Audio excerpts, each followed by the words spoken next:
আজকের লেকচারে আমাদের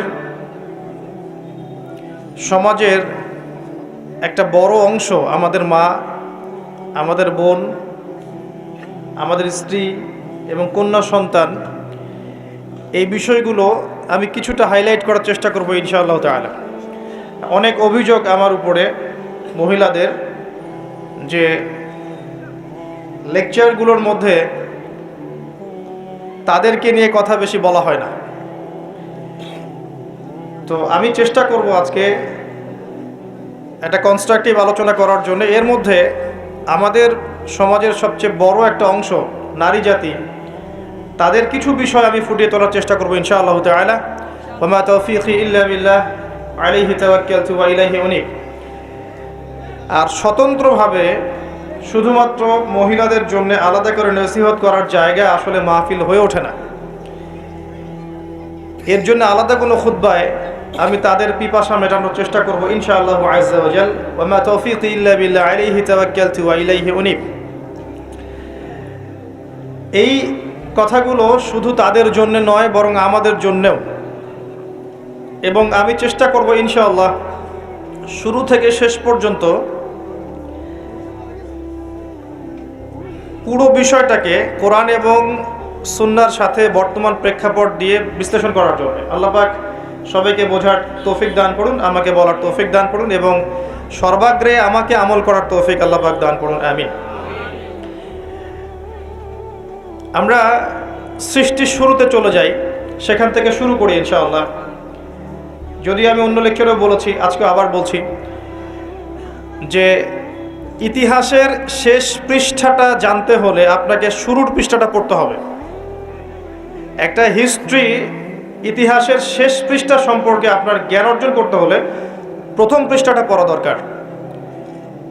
এই জন্য আল্লাহ রাব্বুল আলামিন কোরআনের প্রথম সূরা ফাতিহার ঠিক পরেই দেখবেন সূরা বাকারা নাজিল করেছেন এবং এর শুরুর দিকেই ইতিহাসের প্রথম ঘটনাগুলো আল্লাহ পাক বলেছেন।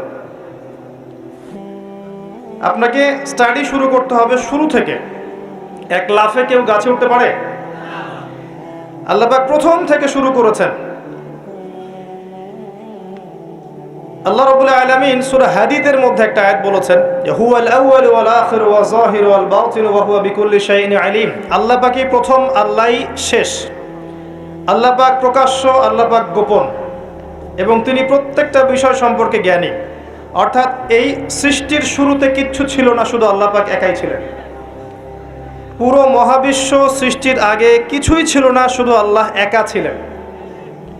যদি কারোর মধ্যে ওয়াসওয়াসা আসে আল্লাহকে কে সৃষ্টি করেছেন আউযু বিল্লাহ, তাহলে পড়বেন আউযু বিল্লাহি মিনাশ শাইতানির রাজিম, তারপরে পড়বেন আমানতু বিল্লাহি ওয়া রুসুলিহি, তারপরে পড়বেন হুয়াল আউয়ালু ওয়াল আখিরু ওয়াজ যাহিরু ওয়াল বাতিন ওয়া হুয়া বিকুল্লি শাইইন আলিম।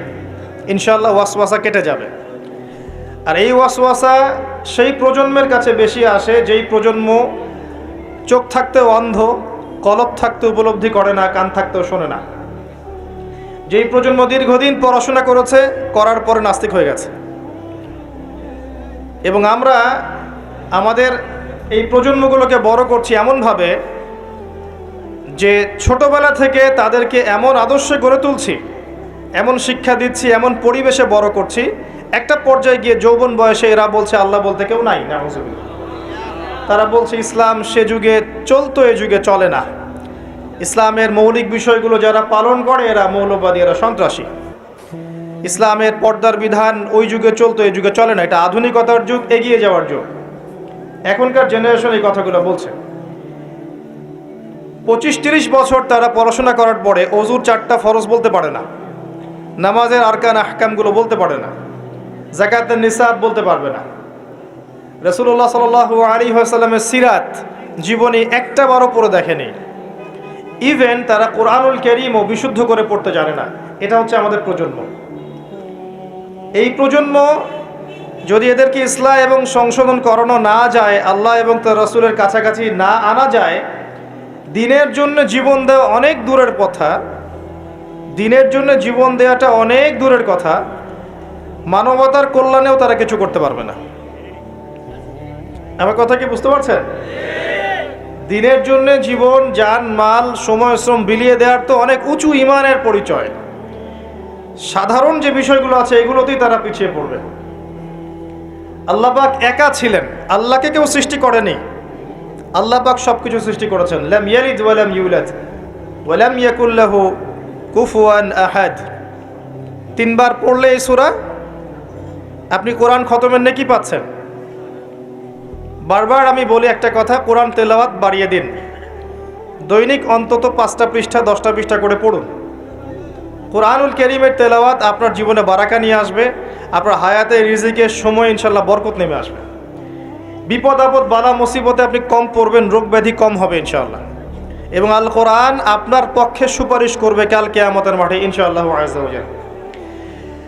তো আল্লাহ রাব্বুল আলামিন এরপরে সৃষ্টি করেছেন আরশে আযীম, এবং আরশে আযীমটা ছিল পানির উপরে। কানা আরশুহু আলাল মা, আল্লাহ পাক বলেছেন। আরশ বহনকারী ফেরেশতাদের বর্ণনা আল্লাহ পাক কোরআনে সূরা হাক্কার মধ্যে দিয়েছেন। 8 জন ফেরেশতা আরশকে বহন করে নিয়ে আসবে। ফেরেশতাদের আকৃতি চিন্তা করুন তাহলে। এখনকার সায়েন্স আপনাকে শিখাবে চোখে যা দেখা যায় তা বিশ্বাস করবেন, পরীক্ষা নিরীক্ষা করে যা সিদ্ধান্তে আসা যায় এটাকে বিশ্বাস করবেন, এর বাইরে জ্ঞানের কোনো অস্তিত্ব নাই। এই কারণেই তারা আল্লাহকে বিশ্বাস করবে না, যেহেতু চাক্ষুষ দেখা যাচ্ছে না। এই কারণেই তারা ফেরেশতাদেরকেও বিশ্বাস করবে না, যেহেতু ফেরেশতাকে আপনি পরীক্ষা করে প্রমাণ করতে পারছেন না। এই কারণেই তারা জিন জাতিকে বিশ্বাস করবে না, কবরের আযাব, পরকালকে বিশ্বাস করবে না, এবং রূহ বা আত্মাকেও বিশ্বাস করবে না। জ্ঞানের এই যে মানদণ্ড নির্ধারণ করা হয়েছে, এটা হচ্ছে একটা শিক্ষা সেক্টরের শির্ক। এখনকার বিশ্বের প্রতিটা সেক্টরেই শির্ক আছে। শিক্ষা, পরিবার, অর্থনীতি, রাজনীতি, জিওপলিটিক্স, প্রতিটা সেক্টরেই শিরক আছে। আপনাকে 2 চোখ দিয়ে দেখতে হবে। খিদির আলাইহিস সালামের মতো, শুধু মূসা আলাইহিস সালামের মতো বাহ্যিক চোখে নয়। কেন নৌকা ফুটা করলেন, কেন বাচ্চাকে হত্যা করলেন, কেন দেয়াল নির্মাণ করলেন, এভাবে নয়, বরং পিছনের কারণ আপনাকে খুঁজতে হবে। নৌকা ফুটা না করলে জলদস্যু নিয়ে যেত। বাচ্চাকে হত্যা না করলে এই বাচ্চা বড় হয়ে কাফের হতো, পিতামাতাকে কাফের বানাতো। দেয়াল নির্মাণ না করলে এর নিচে কি ছিল, কানস বা গুপ্তধন, এটা ওই এতিম বাচ্চারা পেত না। খিদির আলাইহিস সালামের কাছে আল্লাহর আধ্যাত্মিকত্ব ছিল, আল্লাহর নূর দিয়ে তিনি দেখেছেন। এভাবে দেখলে আপনি বুঝবেন সারা ওয়ার্ল্ডের প্রতিটা সেক্টরে এখন করাপশন, দুর্নীতি এবং শিরক আছে, প্রতিটা সেক্টর। এটা হচ্ছে শিক্ষা ক্ষেত্রে শিরক। আপনি জ্ঞানের মানদণ্ড নির্ধারণ করেছেন এমন একটা বিষয়কে, যার মূল বক্তব্য হচ্ছে চাক্ষুষ যেটা আপনি দেখবেন না, পরীক্ষা নিরীক্ষা পর্যবেক্ষণে আপনি সিদ্ধান্তে আসতে পারবেন না, এর কোনো অস্তিত্ব নাই। এই কারণে ঈমানের 6 পিলারের কোনোটাই তারা বিশ্বাস করে না।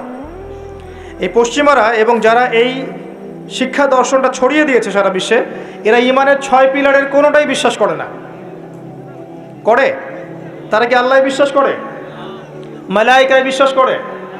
আসমানি কিতাব সমূহে বিশ্বাস করে? নবী রাসূলগণকে দেখেছে, বিশ্বাস করে? পরকালকে বিশ্বাস করে? তাকদীরকে বিশ্বাস করে? কোনোটাই বিশ্বাস করে না। এটা ঈমানের 6 পিলার, যেটা বিশ্বাস না করলে আমাদের ঈমান থাকে না। আর আমাদেরকে এগুলো শেখানো হয়েছে যে এগুলোর মধ্য দিয়েই আপনি জ্ঞান লাভ করতে পারেন। এটাকে ফিলোসফির ভাষায় বলে, দর্শনের ভাষায় বলে এপিস্টিমোলজি। কি বলে? এপিস্টিমোলজি বা জ্ঞান তত্ত্ব। মনে রাখবেন, এই জ্ঞান তত্ত্ব দিয়ে তারা বিশ্বকে পরিচালনা করছে। এটা আপনার শিক্ষা দর্শনে শিখ। তাদের দৌড় কতটুকু আমি বলে দিচ্ছি, শুধু আপনি জিজ্ঞাসা করবেন যে excuse me mister science, can you give us the definition of রুহ? সায়েন্স, আপনি কি আমাদেরকে আত্মার সংজ্ঞা দিতে পারবেন? সায়েন্সকে জিজ্ঞাসা করেন, হে বিজ্ঞান, তুমি কি আমাদেরকে আত্মার সংজ্ঞা দিতে পারবে? বিজ্ঞানের দৌড় শেষ। আল্লাহ বলেছেন সূরা বনী ইসরাঈলের মধ্যে, ইয়াসআলুনাকা আনির রূহ, তারা তোমাকে আত্মার সংজ্ঞা জিজ্ঞাসা করে। কারা? ইহুদিরা, যারা মদিনায় ছিল। তারা তোমাকে আত্মার সংজ্ঞা জিজ্ঞাসা করে। কুলি রূহু মিন আমরি রব্বি, বলে দাও রূহ, আত্মা হচ্ছে তোমার রবের আদেশ মাত্র। ওয়া মা উতিতুম মিনাল ইলমি ইল্লা কলিলা, তোমাদেরকে এ বিষয়ে বেশি জ্ঞান দেয়া হয়নি, সামান্য জ্ঞান দেয়া হয়েছে। আপনি জিজ্ঞাসা করবেন মেডিকেল সায়েন্সকে, বা সায়েন্টিফিক রেভলিউশনকে আত্মার সংজ্ঞা কি দিতে পারবে না? যে আত্মার সংজ্ঞা দিতে পারবে না, স্বপ্নের ব্যাখ্যা দিতে পারবে না, ঘুমের সংজ্ঞা দিতে পারে না, যে পরকালের প্রতিটা স্টেজ, কবরের আযাব, মালায়েকা, জান্নাত, জাহান্নাম, মিজান, পুলসিরাত, আমল নামা ছুড়ে দেয়া, তাকদীর, এগুলোর ব্যাখ্যা করতে পারে না, সংজ্ঞা দিতে পারে না, তাকে আপনি জ্ঞানের একমাত্র মানদণ্ড কেমন করে ভাবছেন? যখন আপনি তাকে জ্ঞানের চূড়ান্ত মানদণ্ড ভাবছেন, তখন আপনি শিরক করছেন। এটা জ্ঞানের একটা শাখা হতে পারে, জ্ঞানের চূড়ান্ত মানদণ্ড নয়। সে যা বলবে সেটাই সত্য, যা মিথ্যা বলবে মিথ্যা, এটা চূড়ান্ত নয়। বরং আল্লাহ যেটা বলবেন সেটাই সত্য, রাসূল যেটা বলবেন সেটাই সত্য। আর এই কনসেপ্টটাকে তারা নাম দিয়ে দিবে মৌলবাদী দর্শন। কথা কি বুঝতে পারছেন? আল্লাহ পাক কোরআনে বলেছেন সূরা বাকারা, ওয়াকুলিল হাক্কু মির রাব্বিকুম ফালা তাকুনান্না মিনাল মুমতারিন। হক বা সত্য তোমার রবের পক্ষ থেকে আসে, তুমি সন্দেহবাদীদের অন্তর্ভুক্ত হইও না। সূরা কাহফ 29 নম্বর আয়াতে আল্লাহ পাক বলেছেন, ওয়াকুলিল হাক্কু মির রাব্বিকুম ফামান শাআ ফালইউমিন ওয়া মান শাআ ফালইয়াকফুর। হক বা সত্য সেটাই যা তোমার রবের পক্ষ থেকে নাজিল হয়। যার ইচ্ছা হয় সে ঈমান নিয়ে আসুক, যার ইচ্ছা হয় সে অস্বীকার করুক। আমার কথা কি বুঝতে পারছেন? সত্য, জ্ঞান, ন্যায় অন্যায়ের মানদণ্ড, হক বাতিলের মানদণ্ড কার পক্ষ থেকে আসে? নাকি মানুষের মাথা থেকে বের হয়? যে কোনো জ্ঞান, জ্ঞানের যে কোনো শাখা যদি কোরআন এবং সুন্নাহর সাথে মিলে যায়, মানতে কোনো আপত্তি আছে? কোনো আপত্তি আছে? কোনো আপত্তি নাই।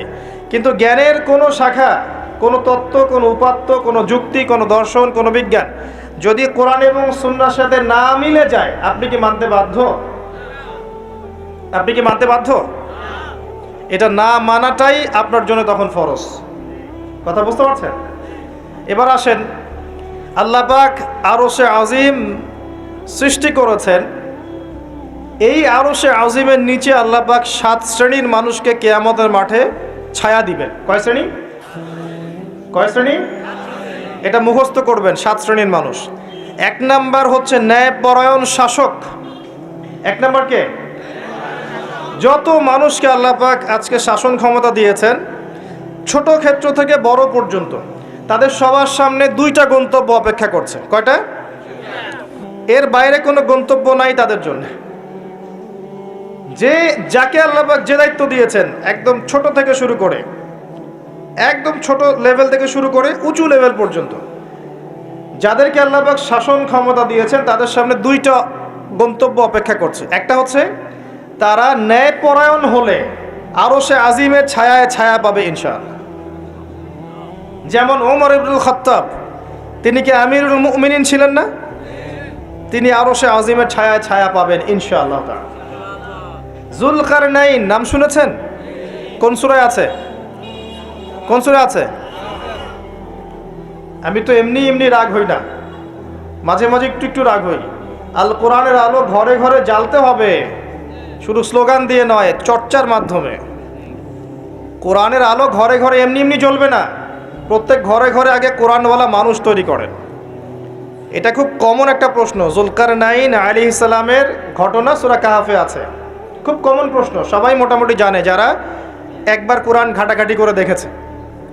কিন্তু আমাদের বেশিরভাগ মানুষ দেখবেন বলতে পারবে না। তাহলে কোরআনের আলো কি ঘরে ঘরে জ্বলেছে? স্লোগান দিয়ে জ্বলবে? স্লোগান দিয়ে জ্বললে নবী সাল্লাল্লাহু আলাইহি ওয়াসাল্লামকে এত মার খেতে হতো না। তার সাথে জিবরাইল আলাইহিস সালাম ছিলেন। তিনি যদি বলতেন যে মক্কার আবু জেহেল, আবু লাহাব, উতবা, সাহেবাকে একটা পাখার ঝটকা দিয়ে উড়িয়ে দেন, দিয়ে মক্কায় আমাদেরকে খেলাফত দিয়ে দেন, সম্ভব ছিল।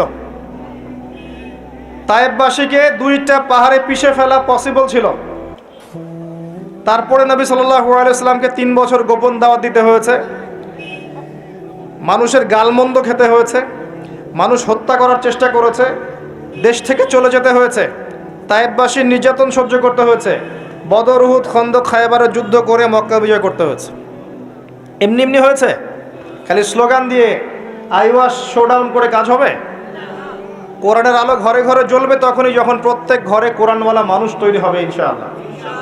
আল্লাহ পাক এটাই বলেছেন সূরা মেবি মায়েদা, বা না হলে আমি ভুল করছি হয়তো বা, তবে আয়াতটা বলছি। আল্লাহ পাক বলেছেন ইয়া আইয়ুহাল্লাযীনা আমানু, হে মুমিনগণ, আলাইকুম আনফুসাকুম, তোমরা নিজেরা তোমাদের নিজেদের নফস ঠিক করো, নিজেরা নিজেদের নফসটা ঠিক করো। লা ইয়াদুররুকুম মান দাল্লা ইন ইহতাদাইতুম, যারা পথভ্রষ্ট হয়ে গেছে ওদের পথভ্রষ্টতা তোমাদেরকে ক্ষতি করবে না যদি তোমরা হেদায়েতের উপর থাকো। নিজে ঠিক হন, নিজের ঘর ঠিক করেন, বাকি সব ঠিক হবে ইনশাআল্লাহ তাআলা। নিজে ঠিক না হলে মানুষের ঘর ঠিক হবে না। আমি এই চেয়ারে বসে যদি কথা বলি এবং এই আমলগুলো আমি করতে ব্যর্থ হই, আমার কথা আপনার কলবে কোনো তাসির করবে না। এই কারণেই দেখা যায় কথা অনেক হচ্ছে, কাজের ফলাফল কতটুকু হচ্ছে এটা ভাবার বিষয় আছে। তো যাদের কথা অনুযায়ী কাজে মিল আছে এবং আত্মশুদ্ধি আছে, এই মানুষদের কথায় মানুষের কলবে তাসির হবে ইনশাআল্লাহ তাআলা। আমরা দোয়া করে আল্লাহ পাক এমন মানুষকে বেশি বেশি এই সব জায়গায় নিয়ে আসুন যাদের মধ্য দিয়ে সমাজ সংস্কার হবে এবং যারা নিজেরাও আত্মশুদ্ধি অর্জন করতে পারবে ইনশাআল্লাহ। কোরআনের আলো ঘরে ঘরে জ্বলবে ইনশাআল্লাহ যদি আপনারা প্রত্যেক ঘরে ঘরে কোরআনওয়ালা মানুষ তৈরি করেন। একটা সন্তানকে হাফেজ বানাতে পারবেন না? একটা মেয়েকে হাফেজা বানানো যায় না? বাসায় একজন সন্তানকে আলেম বানানো যায় না? আমরা কি এই পৃথিবীতে এসেছি খালি খাওয়া, ভোগবিলাস, পাশবিক জীবনযাপন করতে, নাকি আমাদের একটা জীবনের উদ্দেশ্য আছে? আমাদের মুসলিমদের জীবনের উদ্দেশ্য কি বলেন তো? আমাদের জীবনের উদ্দেশ্য কি? জান্নাত। মাশাআল্লাহ, সূরা আলে ইমরান 185 নম্বর আয়াত পড়ে দেখেন। আল্লাহ পাক বলেছেন কুল্লু নাফসিন যায়িকাতুল মাউত, প্রত্যেকটা নফস মৃত্যুর স্বাদ গ্রহণ করবে। ফামান, এরপরে আছে ওয়া ইন্নামা তুওয়াফাউনা উজুরাকুম ইয়াওমাল কিয়ামা, তোমাদেরকে কিয়ামতের মাঠে পূর্ণ প্রতিদান দেওয়া হবে। ফামান যুহসিহা আনিন নার ওয়া উদখিলাল জান্নাতা ফাকাদ ফাজ, কিয়ামতের মাঠে যাদেরকে জাহান্নাম থেকে বাঁচানো হবে এবং জান্নাতে প্রবেশ করানো হবে একমাত্র সে ব্যক্তি সফল। তারপরে জীবনের গন্তব্য কি ভাই? জান্নাত। সফলকে, সাফল্যের সংজ্ঞা কি? যাকে পুলসিরাত পার করানো হবে সে সফল। দুনিয়াতে যার বাড়ি গাড়ি, টাকা কড়ি, ব্যাংক ব্যালেন্স আছে, সম্পত্তি আছে, ক্ষমতা আছে, এই যে সফল, কোনো গ্যারান্টি আছে? কোনো গ্যারান্টি নাই। যে ব্যক্তি কিয়ামতের মাঠে পুলসিরাত পার হতে পারবে এই ব্যক্তি সফল। আর কে পার হতে পারবে? যে ব্যক্তি সূরা জারিয়াতের 56 নম্বর আয়াতের উপর আমল করবে। আয়াতটা কি? ওয়ামা খালাকতুল জিন্না ওয়াল ইনসা ইল্লা লিয়াবুদুন, আমি মানুষ এবং জিনকে শুধুমাত্র আমার ইবাদত করার জন্য সৃষ্টি করেছি। তো পৃথিবীতে যে আল্লাহর ইবাদত করবে, যার জীবনের গন্তব্য ঠিক রাখবে, সে ব্যক্তি সফল, আর কেউ সফল না। তা আমাদের উদ্দেশ্য কি ভাই? খালি বিয়ে করা, ঘর সংসার করা, বাচ্চা পয়দা করা, মারা যাওয়া? যাদের সমস্যা হচ্ছে আল্লাহর ওয়াস্তে এখান থেকে চলে যান প্লিজ। যাদের এখানে সমস্যা হচ্ছে, কথাবার্তা বলছেন, বাসায় গিয়ে লেপের তলে শুয়ে শুয়ে ওয়াজ শুনবেন। এখানকার পরিবেশ নষ্ট করবেন না। যারা কষ্ট করে এখানে এসেছে বসে বসে ওয়াজ শুনতে, এদের জন্য লেকচার। সমস্যা হলে বাসায় চলে যান, কম্বলের নিচে শুয়ে শুয়ে লেকচার শোনেন, আর ইউটিউব ফেসবুকে কমেন্ট করে জিহাদ করেন। কিবোর্ড মুজাহিদ, ওখানে বসে বসে কমেন্ট করবে, এটাই তার জিহাদ। যখন দেখবেন 100-200 কুকুর শুয়োরের সামনে একজন মুসলিমা দিনী বোন তাকবীর দিচ্ছে, তখন দেখবেন 1000টা মানুষ তাকবীর দেওয়া শুরু করবে। এর আগে তোমার তাকবীর কোথায় ছিল? এতদিন তো পশুর মতো জীবনযাপন করেছে। এখন একটা মেয়েকে আল্লাহ পাক জজবা দিয়েছেন, এখন দেখবেন যে কোনোদিন নামাজও পড়ে নাই, সেও আল্লাহু আকবার লিখে ফেসবুকে স্ট্যাটাস দিচ্ছে। তোমার আল্লাহু আকবারের কিছু যায় আসে না।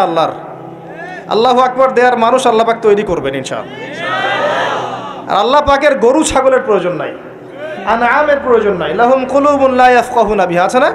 ওয়া লাহুম আযানুন লা ইয়াসমাউনা বিহা ওয়া লাহুম আ'য়ুনুন লা ইউবসিরুনা বিহা উলাইকা কাল আনআম। এই আনআমদের আল্লাহর কোনো প্রয়োজন নাই। আল্লাহ পাক তার দিনকে বিজয় করার জন্য আল্লাহর মুখলেস বান্দা তৈরি করবেন ইনশাআল্লাহ। একজন সরে যাবে 10 জন আসবে, 10 জন সরে যাবে 100 জন আসবে। ছেলে থাকবে না, মেয়ে আসবে। এই প্রজন্ম থাকবে না, নতুন প্রজন্ম আসবে। আল্লাহ পাক এই দিনটাকে প্রতিষ্ঠা করবেন ইনশাআল্লাহ। এ বিষয়ে কোনো সন্দেহ নাই, সন্দেহের কোনো অবকাশই নাই। যদি আমরা দায়িত্ব পালন না করি, ইয়াস্তাবদিল কওমান গায়রাকুম, অন্য কওমকে আল্লাহ পাক স্থলাভিষিক্ত করবেন। সুম্মা লা ইয়াকুনু আমসালাকুম, তারা তোমাদের মতো অপদার্থ হবে না। আল্লাহর কিচ্ছু যায় আসে না আপনাকে আমাকে, জানেন? এই যে আমরা বেঁচে আছি, দুনিয়ার বোঝা হয়ে বেঁচে আছি। আমরা পৃথিবীর বোঝা। এই উম্মতের বোঝা, আবর্জনা। আমরা প্রত্যেকেই, আমি নিজেকেও বলছি, আমরা উম্মার আবর্জনা। আমরা যদি উম্মার কিছু হতাম, আমাদের দ্বারা উম্মা বিজয় লাভ করত। আমাদের টার্গেট এখন একটা, দুনিয়া। আমাদের টার্গেট দুনিয়া, ভোগবিলাস, খাওয়া দাওয়া, ব্যাংক ব্যালেন্স, টাকা পয়সা, বাড়ি গাড়ি, স্ত্রী সন্তান, এতটুকু। মাঝে মাঝে আমরা জুমার নামাজে আসি, ঈদের নামাজ পড়ি, রমজান মাসে রোজা না রাখলেও তারাবিতে আসি, যাকাত দেই কি না দেই, সদকা একটু করি, বছর বছর হজ উমরা করি, টুপি লাগাই, দাড়ি লাগাই, ব্যাস ভোটের সিজন আসলে আবার ওইটা দিয়ে ভোট চাই। এই হলো আমাদের চরিত্র। এখন আমাদের আল্লাহর কোনো প্রয়োজন নাই। আল্লাহ পাক বলেছেন, ইন তানসুরুল্লাহ ইয়ানসুরুকুম, তোমরা যদি আল্লাহকে সাহায্য করো তখন আল্লাহ তোমাদেরকে সাহায্য করবেন। ইন্নাল্লাহা লা ইউগাইয়িরু মা বিকওমিন হাত্তা ইউগাইয়িরু মা বিআনফুসিহিম, কোন কওমের অবস্থা আল্লাহ পাক ততক্ষণ ঠিক করেন না যতক্ষণ ওই কওম তাদের অবস্থা সংশোধন করছে না। আলাইকুম আনফুসাকুম, নিজের নফস ঠিক করো, নিজে ঠিক হও। বেসিক জিনিস ঠিক নাই তো আমাদের। বড় বড় চিন্তা করছেন, বেসিকটা ঠিক নাই তো। দেখবেন ম্যাক্সিমাম মানুষ নামাজ পড়ছে না, ম্যাক্সিমাম মানুষ কোরআন পড়তে জানে না। বেশিরভাগ বোন আমাদের বেহায়াপনা, বেপর্দায় চলছে। ম্যাক্সিমামের রিজিক হারাম, জানেন? ম্যাক্সিমাম রিজিক হারাম, সুদ আর ঘুষ আর জেনার, এই যে দুর্নীতি, করাপশন দিয়ে ভর্তি। আল্লাহর ওয়াস্তে সত্য কথা বলতে শেখেন, নিজের নফসের সাথে সত্য বলেন যে আসলেই আমার রিজিকটা কতটুকু হালাল। সুদবিহীন মানুষ খুঁজে পাওয়া দুষ্কর এখন। সুদ খায় না বা সুদ দেয় না বা সুদের সাক্ষী থাকে না বা লিখে রাখে না বা লোন নেয়নি, এরকম মানুষের সংখ্যা খুব কম। দুই একটা হাতে গোনা পাবেন কিনা আল্লাহ ভালো জানে। একটা গ্রামে যাবেন, প্রত্যন্ত গ্রাম, সেখানে দেখবেন 10টা সুদী এনজিও ভরে আছে। রিজিক আমাদের হারাম। ম্যাক্সিমাম পরিবারকে গিয়ে দেখেন, পরিবারের মধ্যে পর্দা থাকবে না। ম্যাক্সিমাম পরিবার দেখেন বস্তুবাদী, খালি দুনিয়ার পিছনে ছুটছে। সাংস্কৃতিক অঙ্গনে গিয়ে দেখেন অপসংস্কৃতিতে ভর্তি হয়ে গেছে। যুবকদের দিকে তাকায় দেখেন, ম্যাক্সিমাম মেজরিটি সংখ্যক মাদকের সাথে সম্পৃক্ত। আপনি দেখবেন হয় মাদক, নাহলে গার্লফ্রেন্ড, নাহলে হয়তো গেমস অ্যান্ড স্পোর্টস, নাহলে দেখবেন আপনি যে মুভিজ দেখছে, পর্নোগ্রাফি দেখছে, হয়তো আড্ডাবাজি করে, গুন্ডা মাস্তানি করে সময় নষ্ট করছে। কোনো জীবনের কোনো উদ্দেশ্যই নাই। মানে জীবনযাপন এমনভাবে করছে মানে ও কখনো মরবেই না। মানে ও পরকালের ফিকির তো দূরের কথা, নামাজে ডাকবেন বলবেন প্যান নষ্ট, আমি যাইতে পারি না। ইল্লা মাশাআল্লাহ, এর বাইরে আল্লাহ পাক কিছু মানুষকে তৈরি করেছেন, করবেন এবং করছেন, যাদের জীবনের উদ্দেশ্য জান্নাত, যারা তাওহীদের সাথে শিরককে আপোষ করবে না, যারা সুন্নতে থাকবে, বেদাত করবে না, যারা হালাল খাবে, হারামে যাবে না, পরিবারকে ঠিক করে পর্দায় রাখবে, দিনের জ্ঞান অর্জন করবে, প্রচার প্রসার করবে, আগামী প্রজন্ম তৈরি করবে, এবং যাদের মধ্যে আল্লাহর দ্বীনকে প্রতিষ্ঠা করার মুজাহাদা থাকবে। এমন মানুষ আছে, ছিল, ভবিষ্যতে আসবে, তাদের সংখ্যা নিতান্তই কম হবে। কিন্তু তাদের জন্য একটা সুসংবাদ আছে, সেটা হচ্ছে কাম মিন ফিআতিন কালিলা গালাবাত ফিআতান কাসীরা বিইذنিল্লাহ। আল্লাহ পাক বলেছেন, কত ছোট ছোট সম্প্রদায় ছিল যারা বড় বড় কওমের উপর বিজয় লাভ করেছে। আগামীতে যখন ইসলামের বিজয় হবে সারা বিশ্বব্যাপী, তখন দেখবেন মুসলিমদের সংখ্যা খুব কম থাকবে। আল্লাহ পাক সব গরু ছাগলগুলোকে শেষ করে ফেলবেন। কিভাবে? এই যে মহামারী দিয়ে শেষ করতে পারেন, অথবা দেখবেন এই যে জালেমের শাসন দিয়ে শেষ করতে পারেন, দেখবেন মুসলিমদের মধ্যে ক্রন্দন লাগিয়ে শেষ করতে পারেন, বা যখন আল্লাহ এবং তার রাসূলকে ভুলে যাবে, বহিঃশত্রুদেরকে চাপিয়ে দিয়ে আল্লাহ পাক শেষ করে দিতে পারেন। আল্লাহর কোনো প্রয়োজন নাই গরু ছাগলের। এবং এখন আমি নিজে এবং আমরা অনেকেই এই গরু ছাগলের মতো জীবনযাপন করছি। আল্লাহ পাক আমাদেরকে বোঝার তৌফিক দান করুন। জীবনের একটা উদ্দেশ্য থাকতে হবে, যে আমার জীবনের উদ্দেশ্য দিন শেখা, বোঝা, প্রচার প্রসার করা, প্রতিষ্ঠায় চেষ্টা করা। তখন গিয়ে আপনি পুরো জীবনের নেকি পাবেন। জীবনে তাওহীদ থাকতে হবে, সুন্নত থাকতে হবে, তখন পুরো জীবনের প্রতিটা কাজ ইবাদত হবে। তার আগে নয়। প্রতিটা কাজ করতে হবে আল্লাহর সন্তুষ্টির জন্যে, তার রাসূলের তরিকায়, এবং আপনার এই আমলগুলো কবুল হবে তখনই যখন রিজিকটা হালাল হবে। অহেতুক শুধুমাত্র প্রোটেস্ট্যান্ট ভার্সনে ইসলাম পালন করে খুব একটা ফায়দা নাই। সুবিধা, যতটুকু সুবিধা পালন করলাম, যখন সুবিধা নাই পালন করলাম না। যেটা করলে কোনো সমস্যা নাই করলাম, খাওয়ার পরে মিষ্টি খাইলে কোনো প্রবলেম নাই, খাচ্ছি, মধু খাচ্ছি, ঠিক আছে। কিন্তু এমন কিছু কথা বললে সমস্যা বলবো না, কাজ করলে সমস্যা করব না, ঠিক আছে। আপনি দেখবেন নামাজে পাক্কা মুসল্লি, কপালে সেজদার দাগ আছে, অর্থনৈতিক জীবনে পাক্কা সুদখোর, কারণ সুদ ছাড়লে চাকরি থাকে না। বাস্তবতা এমন ভাই, বাস্তবতা খুব কঠিন এবং বাস্তবতা খুবই খারাপ। বাস্তবতা হচ্ছে আমাদের নৈতিক অবস্থা এখন খুব খারাপ। এই জন্য প্রাইমারি লেভেলের কাজগুলো বেশি বেশি করা দরকার এখন। এই জন্য যারা ইসলাহ সংশোধনের চেষ্টা করছে, এইসব আত্মশুদ্ধিওয়ালা মানুষদের সোহবতে গিয়ে থাকেন, আত্মশুদ্ধিওয়ালা মানুষদের সাথে দেখা সাক্ষাৎ করেন, সোহবত নেন, পরামর্শ নেন, জীবন গড়েন। একা একা বই পড়ে বা দুই একটা লেকচার শুনে আপনার সারা জীবন পরিবর্তিত হবে না। কনস্ট্রাকটিভ কাজে আসেন এবং শৈথিল্যতাবাদী হয়েন না, একই সাথে বলবো চরমপন্থী হয়েন না। চরমপন্থী হলে উম্মার ক্ষতি আছে। উম্মার বেস ঠিক নাই, একটা বাড়ির ভিত্তি এখন ঠিক নাই, এবং যারা ভিত্তি ঠিক করবে এই মানুষদের সংখ্যা দিন দিন কমে গেছে। কমার পিছনে আমাদেরও ভূমিকা আছে, আমরাও তাদেরকে কম বিতর্কিত করতে ছাড়ি নাই। এবং কোনো কোনো ক্ষেত্রে আমরা একে অপরের সাথে গীবত তহমত করে, সমালোচনা করে, কাদা ছড়াছড়ি করে এতটা সময় নষ্ট করেছি যে উম্মার অনেক ক্ষতি হয়ে গেছে। কথাগুলো খারাপ লাগলেও বাস্তব। আমি ইতিহাসের ছাত্র। যখন বাগদাদ আক্রমণ করেছিল এই যে তাতাররা, মঙ্গোলিয়ানরা, এটা জানেন তো? মঙ্গোলিয়ান যারা ছিল, ওই যে হালাকু খা, চেঙ্গিস খানের বংশধর যারা ছিল, এরা যখন বাগদাদ আক্রমণ করেছে, এরা ছিল প্রচণ্ড পাশবিক। মাত্র 40 দিনের মধ্যে এরা 10-20 লাখ মানুষকে হত্যা করে ফেলেছে বাগদাদে। এই হত্যাটা কিন্তু গুলি করে না, জবাই করে। 10 লাখ 20 লাখ মানুষকে জবাই করে হত্যা করা চারটাখানি কথা না। কি পরিমাণে হিংস্র ছিল চিন্তা করেন। ইতিহাসের পাতায় আছে যে মঙ্গলদের এক একজন নারী সে হাজার হাজার মুসলিমকে হত্যা করেছে, এক একটা মহিলা। ওই সময় যারা ওই আব্বাসীয় খেলাফতের দায়িত্বে ছিল, এরা সোনা দানা সব জমা করে তাদের এই যে মাটির নিচে জমা করেছিল। আর ওদের লিডার, মঙ্গোলিয়ানদের লিডার যখন এই বাদশাকে গলায় দড়ি দিয়ে শেষরায় নিয়ে যাচ্ছে সবার সামনে, তখন তাকে বলছে তোমাদের সম্পদগুলো কোথায়? সে দেখিয়ে দিল সম্পদ মাটির তলে। তখন সে ওই যে হালাকুখার যে বংশধর লিডার, সে সোনাদানাগুলো বের করে এই বাদশার মুখের মধ্যে ঠোসানো শুরু করলো। খা, খিদা লেগেছে, পানির পিপাসা লেগেছে, তখন তাকে সোনা খাওয়াচ্ছে, রূপা খাওয়াচ্ছে, খা। তো সে বলছে আমি কি খাবো, সোনা রূপা তো খাওয়ার জিনিস নয়। তখন ওই মঙ্গল কমান্ডার বলছে এই সোনা দানাগুলো জমায় না রেখে যদি জনগণের কল্যাণে ব্যয় করতে, এই জনগণ তোমাকে আজকে বাঁচাতে আসতো। ওরা বুঝতে পেরেছিল। কথা বুঝতে পারছেন? যে পয়েন্টে কথা বলতে যাচ্ছি সেটা হচ্ছে ওই সময়ও কিছু কিছু মুসলিম যখন তারা আক্রমণ করেছে, তখন কিছু কিছু মুসলিম আপসে বাহাস করছিল, বাহাস, একে অপরের সমালোচনা, ডিবেট, যেটা আমরা এখন বেশি করতে চাই, যে কাকড়ার গোশত খাওয়া হালাল না হারাম, এইটা নিয়ে তারা বাহাসে পড়েছিল। চিংড়ি খাওয়া হালাল না হারাম, এটা নিয়ে বাহাসে ছিল। ওই সময় কোনটা বেশি গুরুত্বপূর্ণ ছিল, এই বাহাসটা না ওদেরকে প্রতিহত করা? এটা বোঝার জন্য আপনার ডক্টরেট ডিগ্রি নেওয়ার দরকার আছে? মাদ্রাসা ফারে ঘর দরকার আছে? Common sense.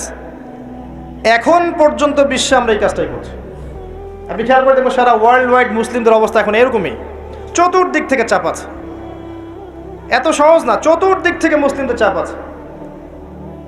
Political, geopolitical, economical, সামাজিক, সোশ্যাল, আপনার এই যে সাংস্কৃতিক চাপ, অর্থনৈতিক, প্রত্যেকটা দিক থেকে দেখবেন নৈতিকতার অবক্ষয় আছে।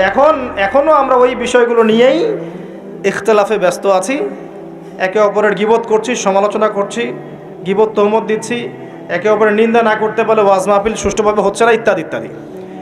আমরা জানি না কবে আমাদের কমন সেন্সের উদয় হবে, কবে বুঝতে পারবো আমরা যে আমরা এক উম্মাহ, আমরা সবাই এক, সবার মাঝে কিছু কিছু বিষয়ে মতানৈক্য থাকতে পারে, এটা স্বাভাবিক।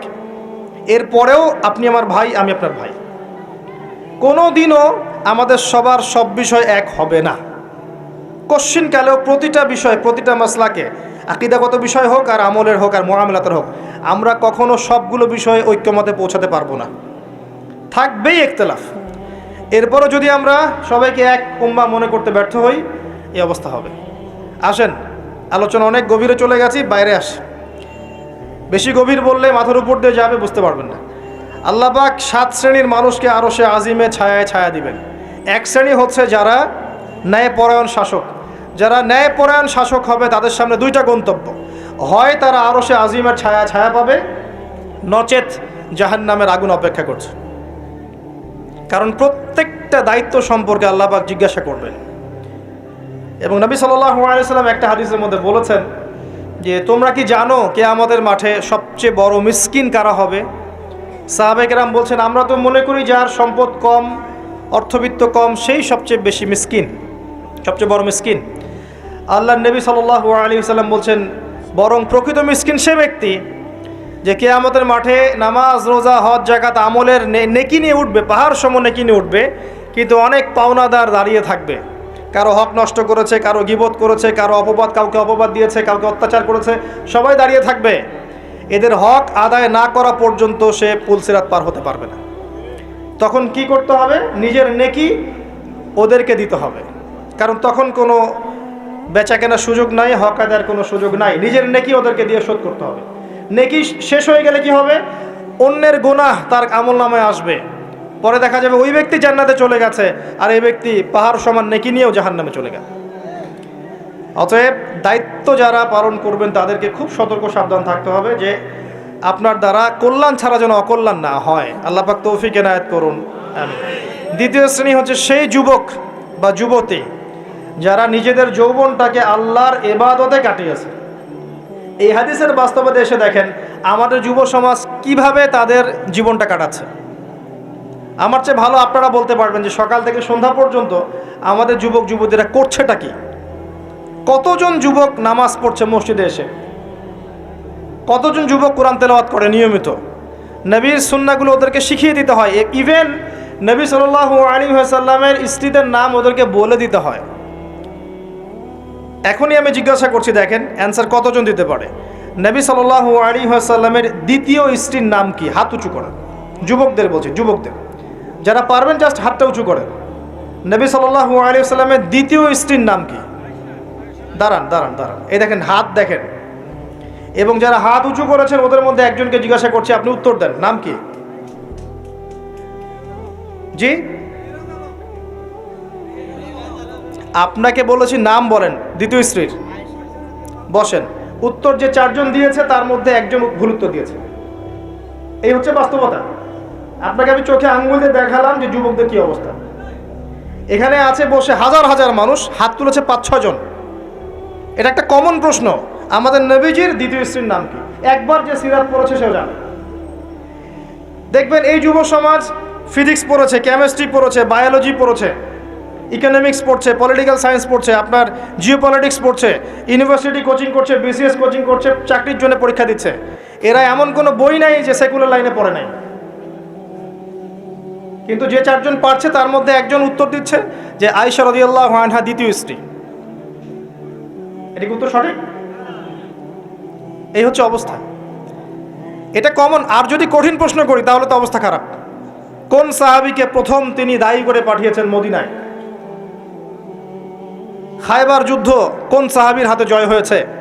উহুদের যুদ্ধ কত হিজরিতে হয়েছে? বদর যুদ্ধে কতজন মুসলিম শাহাদাত বরণ করেছে?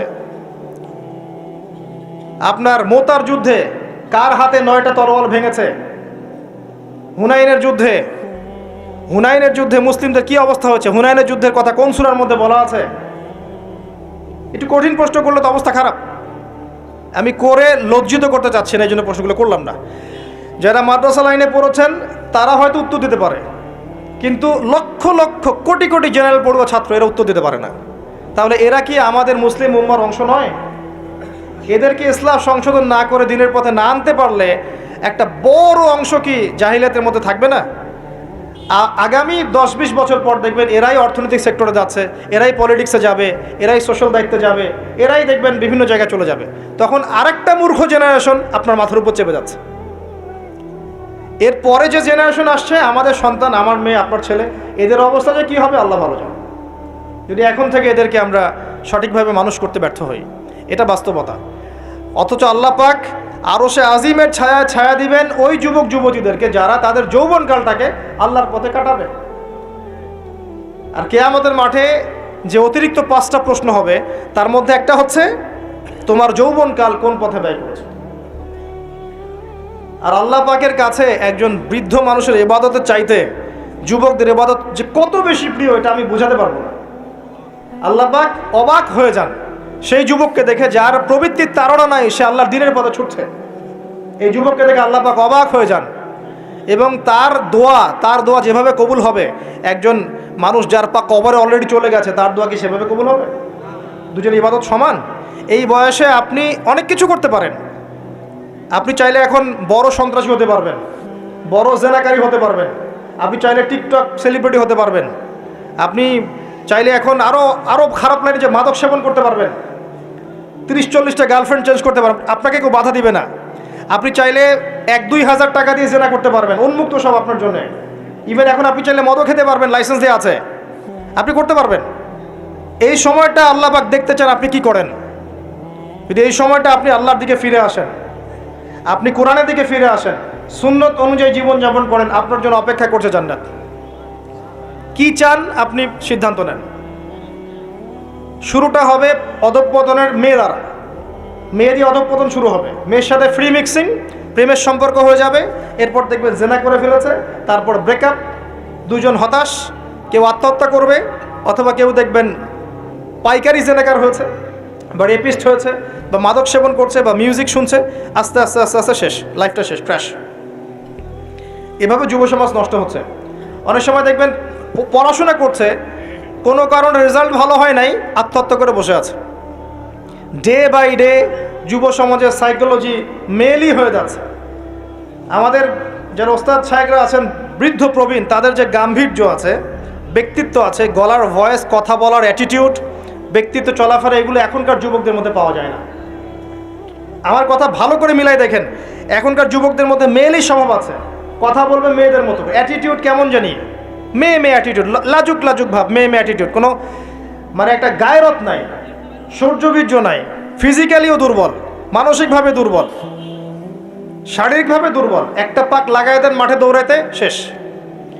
20 বছর 25 বছরে ভুড়ি হয়ে বসে আছে, গায়ে শক্তি নাই, ইভেন খেলাধুলাও করে না, মেশেও না মানুষের সাথে, সামাজিকও না। দেখবেন কেমন জানি আনসোশ্যাল, সারাদিন অনলাইনে পড়ে আছে বা গেমস খেলছে, ইন্টারনেট ঘাটাঘাটি করছে, রাতের বেলা সারা রাত নগ্ন ছবি দেখছে, সারা রাত। এত ভালো সাজার কারণ নাই, এগুলোতে ম্যাক্সিমামই আসক্ত, ম্যাক্সিমাম। এবং এটা আসক্ত হওয়ার কারণ আছে, এটা তো ফ্রি, অ্যাক্সেস ফ্রি, আপনি চাইলেই করতে পারেন। আপনার হাতে স্মার্টফোন আছে, আপনার বাবা দেখেন আপনি ফোনে কি করেন, আপনি চাইলেই করতে পারেন। কে বাধা দিবে আপনাকে? কেউ বাধা দেন নাই। আর এই যে গার্লফ্রেন্ড বয়ফ্রেন্ড সংস্কৃতি যখন থেকে ছড়িয়েছে, যা ইচ্ছা তাই করছে এরা। এবং এখন এই কাজগুলো শুধু ছেলেরা করছে না, মেয়েরাও করছে। মেয়েরাও মাদক সেবন করে এখন, জানেন? মেয়েরাও পর্ন দেখে। আর মেয়েদের ড্রেস আপ তো আমি বলার অপেক্ষা রাখে না। নতুন কি প্রোডাক্ট আসলো, নতুন কি কসমেটিক্স আসলো, নতুন কি ডিজাইন আসলো, নতুন কোন সিরিয়াল আসছে, কোন নায়িকা নতুন ডিজাইন ফ্যাশন করলো, সব নিয়ে ব্যস্ত হয়ে আছে। আমি ওইদিকে আসবো পরে। এতটুকু বলছি, এই যুবক যুবতীর জন্য আল্লাহ পাক আরশে আজিমের ছায়া রাখেন নাই। উম্মার জন্যে জীবন দেয়া অনেক পরের কথা। যদি দেশের জন্য জীবন দেওয়ার প্রশ্ন আসে, এরা তাও দিতে পারবে না। আমি চ্যালেঞ্জ করব, এরা সেই জেনারেশন নয় যে জেনারেশন 71 সালে অস্ত্র হাতে নিয়েছিল পাকিস্তানিদের এগেনস্টে। এটা সেই জেনারেশন নয়। এই মাদকাসক্ত জেনারেশন কি দিয়ে এটা আপনি আশা করতে পারেন না। নৈতিকতার অধঃপতন আছে এদের মধ্যে, মানবিকতা নাই, নৈতিকতা নাই। রেপিস্ট জেনারেশন, জেনাকারী জেনারেশন, মাদকাসক্ত জেনারেশন। একে দিয়ে আপনি সেই বিষয় পাবেন না, ওটা আমাদের বাপদাদারা করে গেছে। সলিউশন কি? সলিউশন একটাই, এদেরকে নামাজি বানাতে হবে। 5 ওয়াক্ত নামাজি হলে লাইফটা রুটিন ওয়াইজ চলে আসবে, ডানে বামে যেতে পারবে না। এদেরকে প্রশান্তির উৎস দিতে হবে। এদের প্রশান্তির উৎস হচ্ছে একটা কোরআন, এবং দ্বিতীয়টা হচ্ছে এদের বয়স হয়ে গেলেই এদেরকে বিয়ের ব্যবস্থা করতে হবে। তৃতীয়টা হচ্ছে এদের বেকারত্ব দূর করার চেষ্টা করতে হবে। এবং সবসময় একই ধাঁচে বেকারত্ব দূর করার চেষ্টা করলে হবে না। ক্রিয়েটিভ কিছু করেন, আপনার প্রতিভা দিয়ে এমন কিছু করেন যেটা ক্রিয়েটিভ। আপনার ক্রিয়েটিভিটি কাজে লাগান, সমাজকে কিছু দেন, দেশকে কিছু দেন, রাষ্ট্রকে কিছু দেন। এদের প্রশান্তির উৎস হচ্ছে সুন্নাহ, সুন্নাহ মাফিক জীবনযাপন করার অভ্যস্ত, সুন্নাহ মাফিক জীবনযাপনে অভ্যস্ত করতে বলেন। এই কাজগুলো না করতে পারলে, এবং আল্লাহওয়ালা মানুষের কাছে নিয়ে আসেন, আল্লাহওয়ালা মানুষদের কাছে এদেরকে নিয়ে আসেন, সোহবতে আনেন, দেখা করান, আলেমদের কাছে দেখা করান, মেশান, তাদেরকে দেখে তারা দিন শিখবে। আল্লাহর রাস্তায় সময় দিতে বলেন, আস্তে আস্তে দেখবেন ইনশাল্লাহ লাইনে আসছে।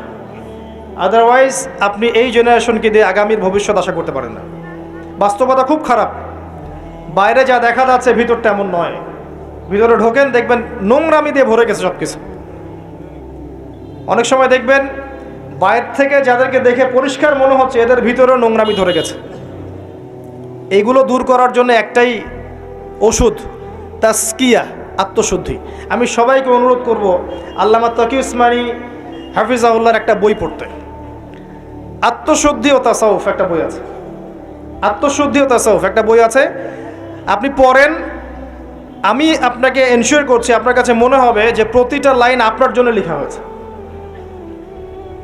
প্রত্যেকটা লাইন পড়বেন মনে হবে আপনার জন্যই লেখা হয়েছে বইটা। একবার বইটা পড়ে স্বাদ মিটবে না, বারবার পড়তে ইচ্ছা করবে। একটা বই পড়েন। আর অনেক বইয়ের নাম বলতে পারতাম আমি, কিন্তু আমি এখন যেটা ফিল করছি সবচেয়ে দুর্বল জায়গা আমাদের আত্মশুদ্ধির জায়গাটা। আত্মশুদ্ধি না আসলে আপনি এই খবিস কলবগুলোকে দিয়ে আলো জ্বালাতে পারবেন না, এটা সম্ভব না। আল্লাহর ওয়াস্তে বইটা পড়েন। কিনতে পারবেন? বাসায় লাইব্রেরি আছে কার কার? হাত তোলেন।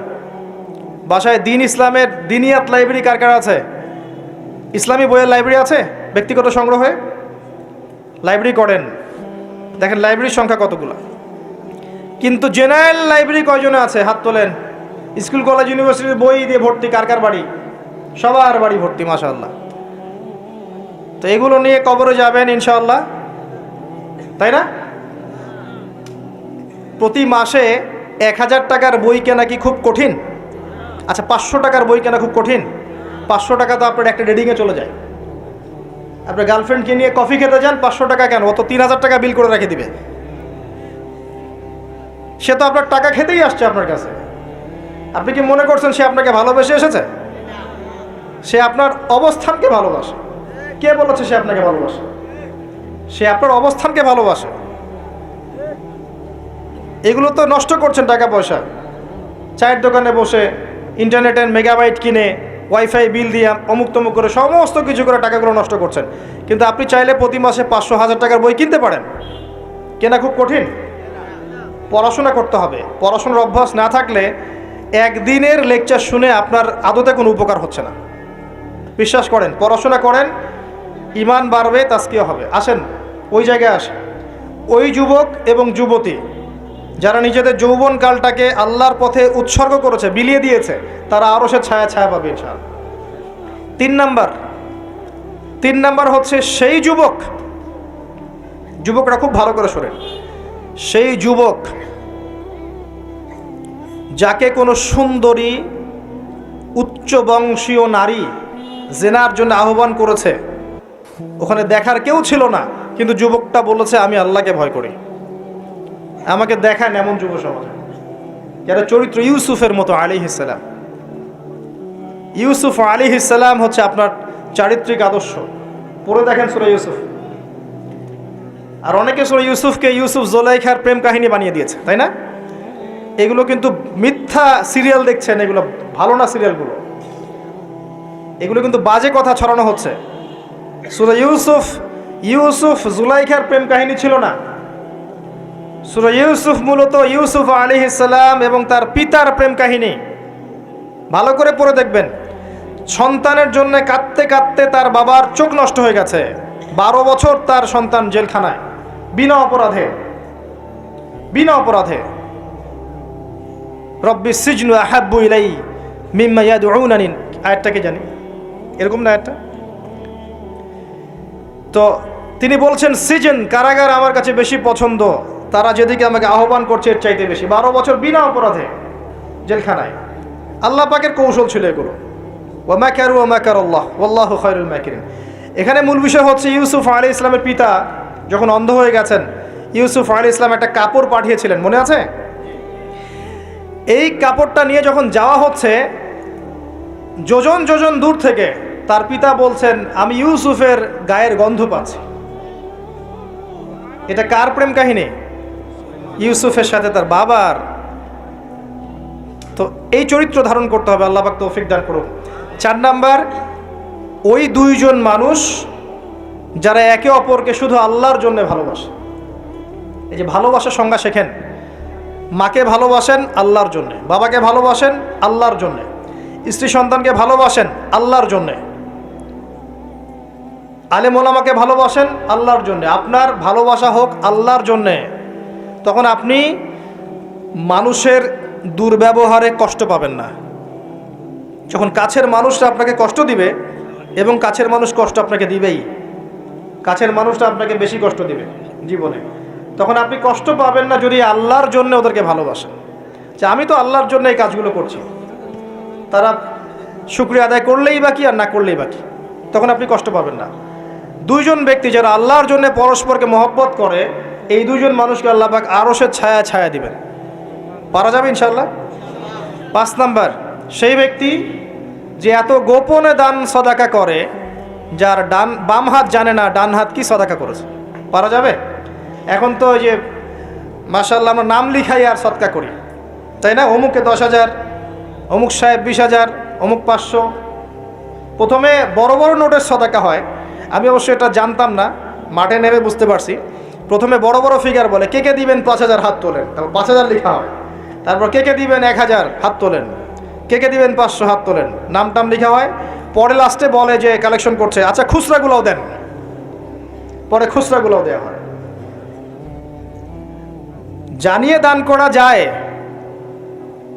অনেক সময় এমন হয়েছে, নবী সাল্লাল্লাহু আলাইহি ওয়াসাল্লাম বলেছেন, কার ঘরে কি আছে নিয়ে আস।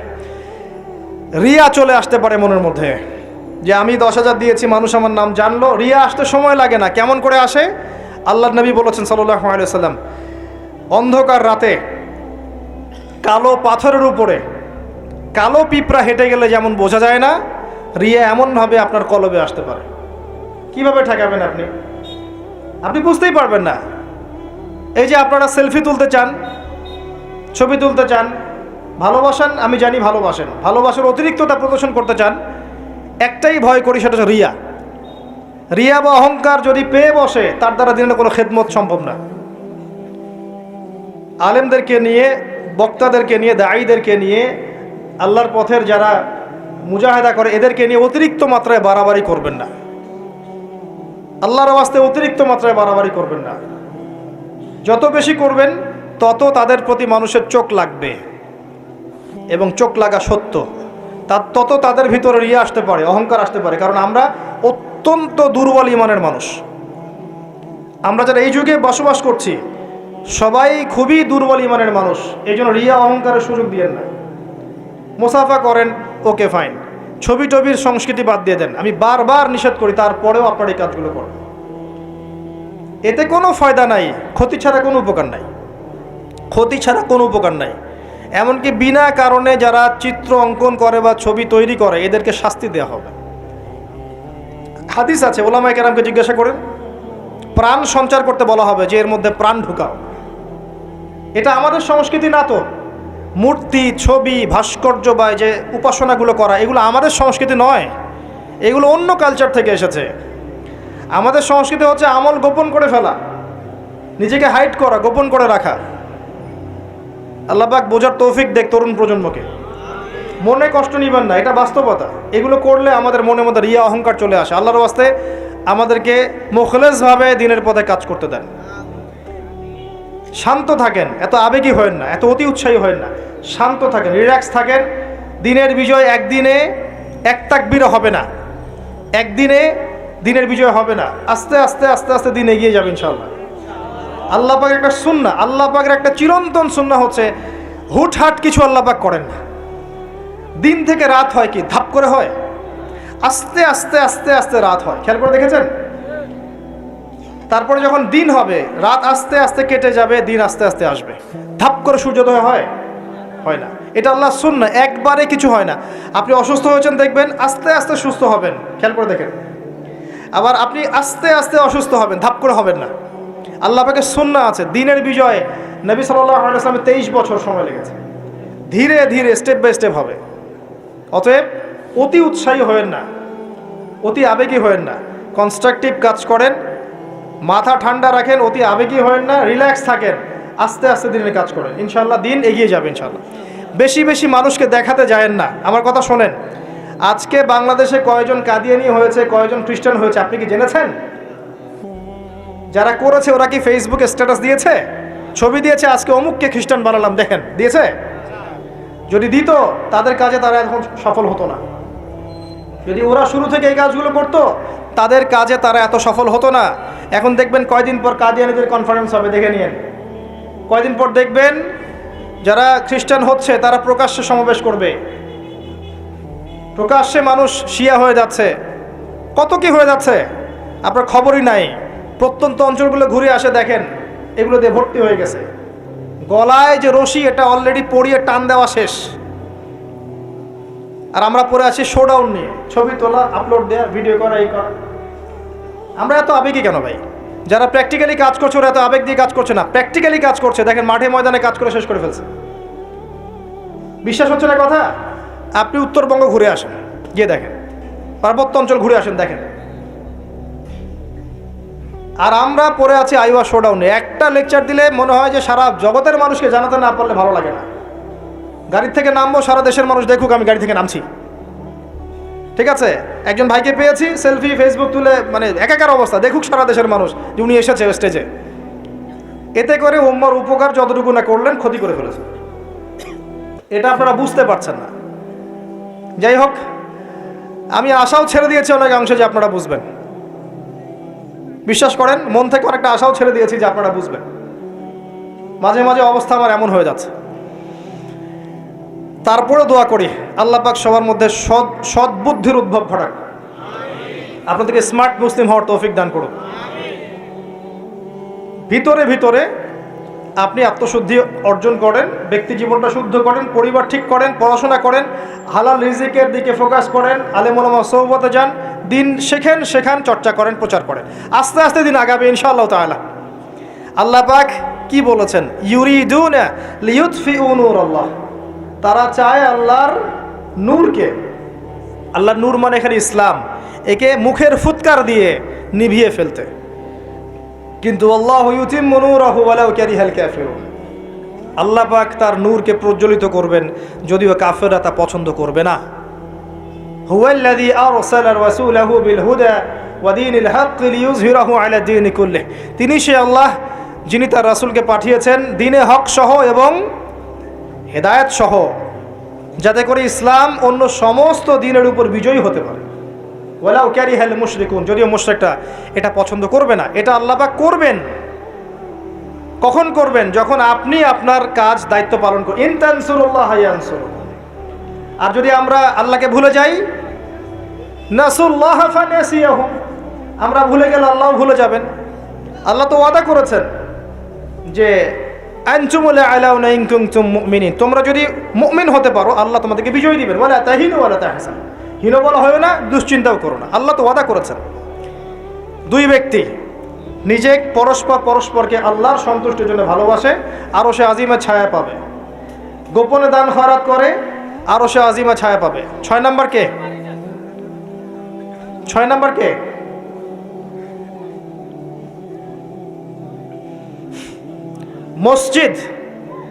মসজিদের সাথে যাদের কলব, অন্তর জুড়ে থাকে, এরা হচ্ছে এক শ্রেণী। আমি সিরিয়াল 1 নাম্বার বলেছি ন্যায় পরায়ণ বাদশা।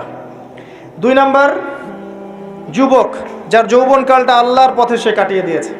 3 নাম্বার সুন্দরী নারী আহ্বান করেছে কিন্তু সে বলেছে আমি আল্লাহকে ভয় করি।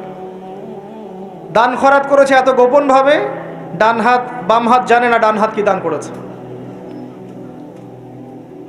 একটা মিস করেছি মাঝখানে, সেটা হচ্ছে এমন শ্রেণীর মানুষ যাদের হৃদয় বা কলব মসজিদের সাথে ঝুলন্ত থাকে। মানে এক ওয়াক্ত নামাজ পড়ে এসেছে, পরের ওয়াক্তে যাওয়ার জন্য মনটা ব্যাকুল থাকে। এমন 5 ওয়াক্ত নামাজের সংখ্যা আমাকে দেখান কতজন। এবং যারা পড়ছি তারাও নামাজ বুঝে পড়ছে কিনা, নামাজে দিল লাগে কিনা, নামাজ পড়ে তৃপ্তি হচ্ছে কিনা, নামাজ পড়েও হারাম ছাড়তে পারছে কিনা, এগুলো খেয়াল করেন। ফজর এশায় কয়জন আসছে খেয়াল করেন। এগুলো ইম্পর্টেন্ট জিনিস, বেসিক জিনিস। আরেকটা হচ্ছে 7 নাম্বার, যে আল্লাহর স্মরণে যেই ব্যক্তিরা গোপনে চোখের পানি ফেলতে পারে, আল্লাহকে স্মরণ করেছে গোপনে নীরবে নিভৃতে, চোখ দিয়ে দরদর করে পানি পড়ছে, এই চোখ জাহান্নামের আগুন দেখবে না ইনশাআল্লাহ। এই 7 শ্রেণীর মানুষকে আল্লাহ পাক তার আরশের ছায়ায় ছায়া দিবেন। আমরা কি আরশের ছায়া পেতে চাই? আল্লাহ পাক আমাদের এই 7 শ্রেণীর অন্তর্ভুক্ত হওয়ার তৌফিক এনায়েত করুন, আমিন। আমি আলোচনার শেষে এই 7টা পয়েন্ট আপনাদেরকে ধরব। আমি জিজ্ঞাসা করব কারা বলতে পারেন, শুধু হাত উঁচু করবেন, এখন না, শেষের দিকে, একটু পরে। যিনি সঠিক উত্তর দিতে পারবেন আমার পক্ষ থেকে স্পেশাল পুরস্কার আছে ইনশাআল্লাহ, হাদিয়া দিব ইনশাআল্লাহ একটা, যদি বলতে পারেন। 7টাই বলতে হবে, মনে মনে মুখস্থ করেন। লেকচার খালি শুনবেন, বাসায় গিয়ে ঘুমাবেন চলবে না। যেটা লেকচার শুনেছেন পড়া দিয়ে তারপর বাসায় যাবেন, এটা ক্লাসের মতো। এবার আসেন, এই আরশের ছায়া আল্লাহ পাক ছায়া দিবেন। এই আরশ আল্লাহ পাক সৃষ্টি করেছেন, তারপরে সৃষ্টি করেছেন কলম। কি সৃষ্টি করেছেন? কলম সৃষ্টি করে বলেছেন উকতুব, কলম বলেছে মাযা আকতুব, কলম তুমি লিখো। কলম বলেছে আমি কি লিখবো? আল্লাহ পাক বলেছেন কিয়ামত পর্যন্ত যা হবে সব লিখে ফেলো। কিয়ামত পর্যন্ত যা হবে সব লেখা আছে, আপনার তাকদীর নিয়ে দুশ্চিন্তা করবেন না। এরপর আল্লাহ পাক সৃষ্টি করেছেন মহাবিশ্ব। কয় দিনে? 6 দিনে। হুয়াল্লাযী খালাকাস সামাওয়াতি ওয়াল আরদা ফি 6 আইয়াম, 6 দিনে আল্লাহ পাক মহাবিশ্ব সৃষ্টি করেছেন। সুম্মা ইসতাওয়া আলাল আরশ, এরপরে আরশে আজিমে সমাসীন হয়েছেন। এরপরে শোনেন, আল্লাহ পাক দীর্ঘদিন পর্যন্ত মানুষ সৃষ্টি করেননি। হাল আতা আলাল ইনসানি হিনুম মিনাদ দাহর লাম ইয়াকুন শাইআম মাযকুরা, এমন একটা সময় চলে গেছে যে মানুষ কোনো আলোচ্য বিষয় ছিল না। পরে আল্লাহ পাক সৃষ্টি করেছেন মানুষকে। ওয়া ইয ক্বালা রাব্বুকা লিল মালায়েকা ইন্নী জাইলুন ফিল আরদি খলিফা, খলিফা করে পাঠিয়েছেন। খলিফা করে পাঠিয়েছেন। খলিফা কে এটা একটা বুঝতে হবে। খলিফা দাউদ আলাইহিস সালামকেও বলা হয়েছে। আল্লাহ পাক সূরা সাদে বলেছেন ইয়া দাউদ, হে দাউদ, ইন্না জাআলনাকা খলিফাতান ফিল আরদ, আমি তোমাকে পৃথিবীতে খলিফা করে পাঠিয়েছি। তোমার কাজ কি? তোমার কাজ হচ্ছে ফাহকুম বাইনান নাসি বিল হক, মানুষের মাঝখানে হকের মানদণ্ডে বিচার ফয়সালা করো। যারা আল্লাহর বিধান অনুযায়ী মানুষের মাঝখানে বিচার ফয়সালা করে এরা আল্লাহর খলিফা। যারা মানুষের মাঝখানে আল্লাহর বিধান দ্বারা বিচার ফয়সালা করে না তারা আল্লাহর খলিফা নন। কথা বুঝতে পারছেন? ওয়ালা তাত্তাবিউল হাওয়া, নিজের প্রবৃত্তির অনুসরণ করো না, তাহলে এটা তোমাকে আল্লাহর পথ থেকে বিচ্যুত করবে। আর যারা আল্লাহর পথ থেকে বিচ্যুত হয়ে গেছে তাদের জন্য অপেক্ষা করছে যন্ত্রণাদায়ক শাস্তি। বিমা নাসু ইয়াউমাল হিসাব, এই কারণে যে তারা হিসাবের দিন ভুলে গেছে। খলিফার ফাংশন আল্লাহর বিধান দিয়ে বিচার ফয়সালা করবে। আসেন, এরপরে আল্লাহ পাক আদম আলাইহিস সালামকে নাম শিক্ষা দিলেন। আমি শেষ করে দিচ্ছি, ফিনিশিংয়ের দিকে আসছি, আপনারা একটু ধৈর্য ধরেন। আল্লাহ পাক আদম আলাইহিস সালামকে সমস্ত নাম শিক্ষা দিয়েছেন। এমন কোনো নাম নাই যেটা আল্লাহ পাক তাকে শিক্ষা দেন নাই। ওয়াল্লামা আদামাল আসমাআ কুল্লাহা, আমি আদমকে সমস্ত নাম শিক্ষা দিয়েছি। এরপরে সুম্মা আরাদাহুম আলাল মালায়েকা, এরপরে ফেরেশতাদের সামনে এনেছে এবং ফেরেশতাদেরকে বলেছেন, আল্লাহ বলেছেন তোমরা এই নামগুলো বলে দাও। তারা বলেছে লা ইলমা লানা ইল্লা মা আল্লামতানা।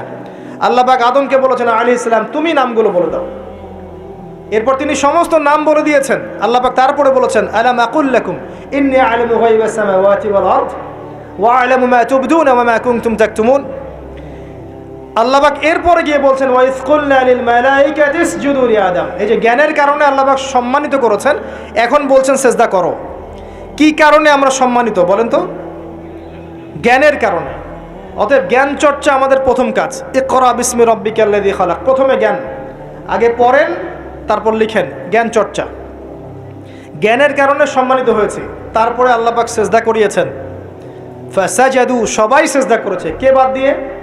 ইল্লা ইবলিস, ইবলিস বাদ দিয়ে। ইবলিস কেন করলো না? আবা ওয়াস্তাকবারা, সে অহংকার করেছে, উদ্ধত আচরণ করেছে। সে যুক্তি দিয়েছে খালাকতানি মিন নার ওয়া খালাকতাহু মিন তিন, আমাকে সৃষ্টি করেছেন কি দিয়ে? আগুন দিয়ে, আদমকে মাটি দিয়ে, আমি কেন তাকে সেজদা করতে যাব? এই যে আল্লাহর আদেশকে লঙ্ঘন করা, আল্লাহর আদেশের বিরুদ্ধে কথা বলা চিরস্থায়ী জাহান্নামে যাওয়ার কারণ। ইবলিস কিন্তু কম জানতো এমন নয়। ইবলিস প্রচণ্ড জ্ঞানী ছিল, আবেদও ছিল। মনের অহংকারের কারণে সে ব্যক্তি জাহান্নামে চলে গেছে। আর সে কিন্তু ফেরেশতা ছিল না, সে ছিল জিনদের একজন। কানা মিনাল জিন, সূরা কাহফের মধ্যে আছে। এরপরে খেয়াল করে দেখেন, এই অহংকার যদি আজকে আমাদের মধ্যে চলে আসে, যত বড় ডিগ্রির সার্টিফিকেট থাক না কেন, আমার পরিণাম জাহান্নামী হবে না, আউযুবিল্লাহ।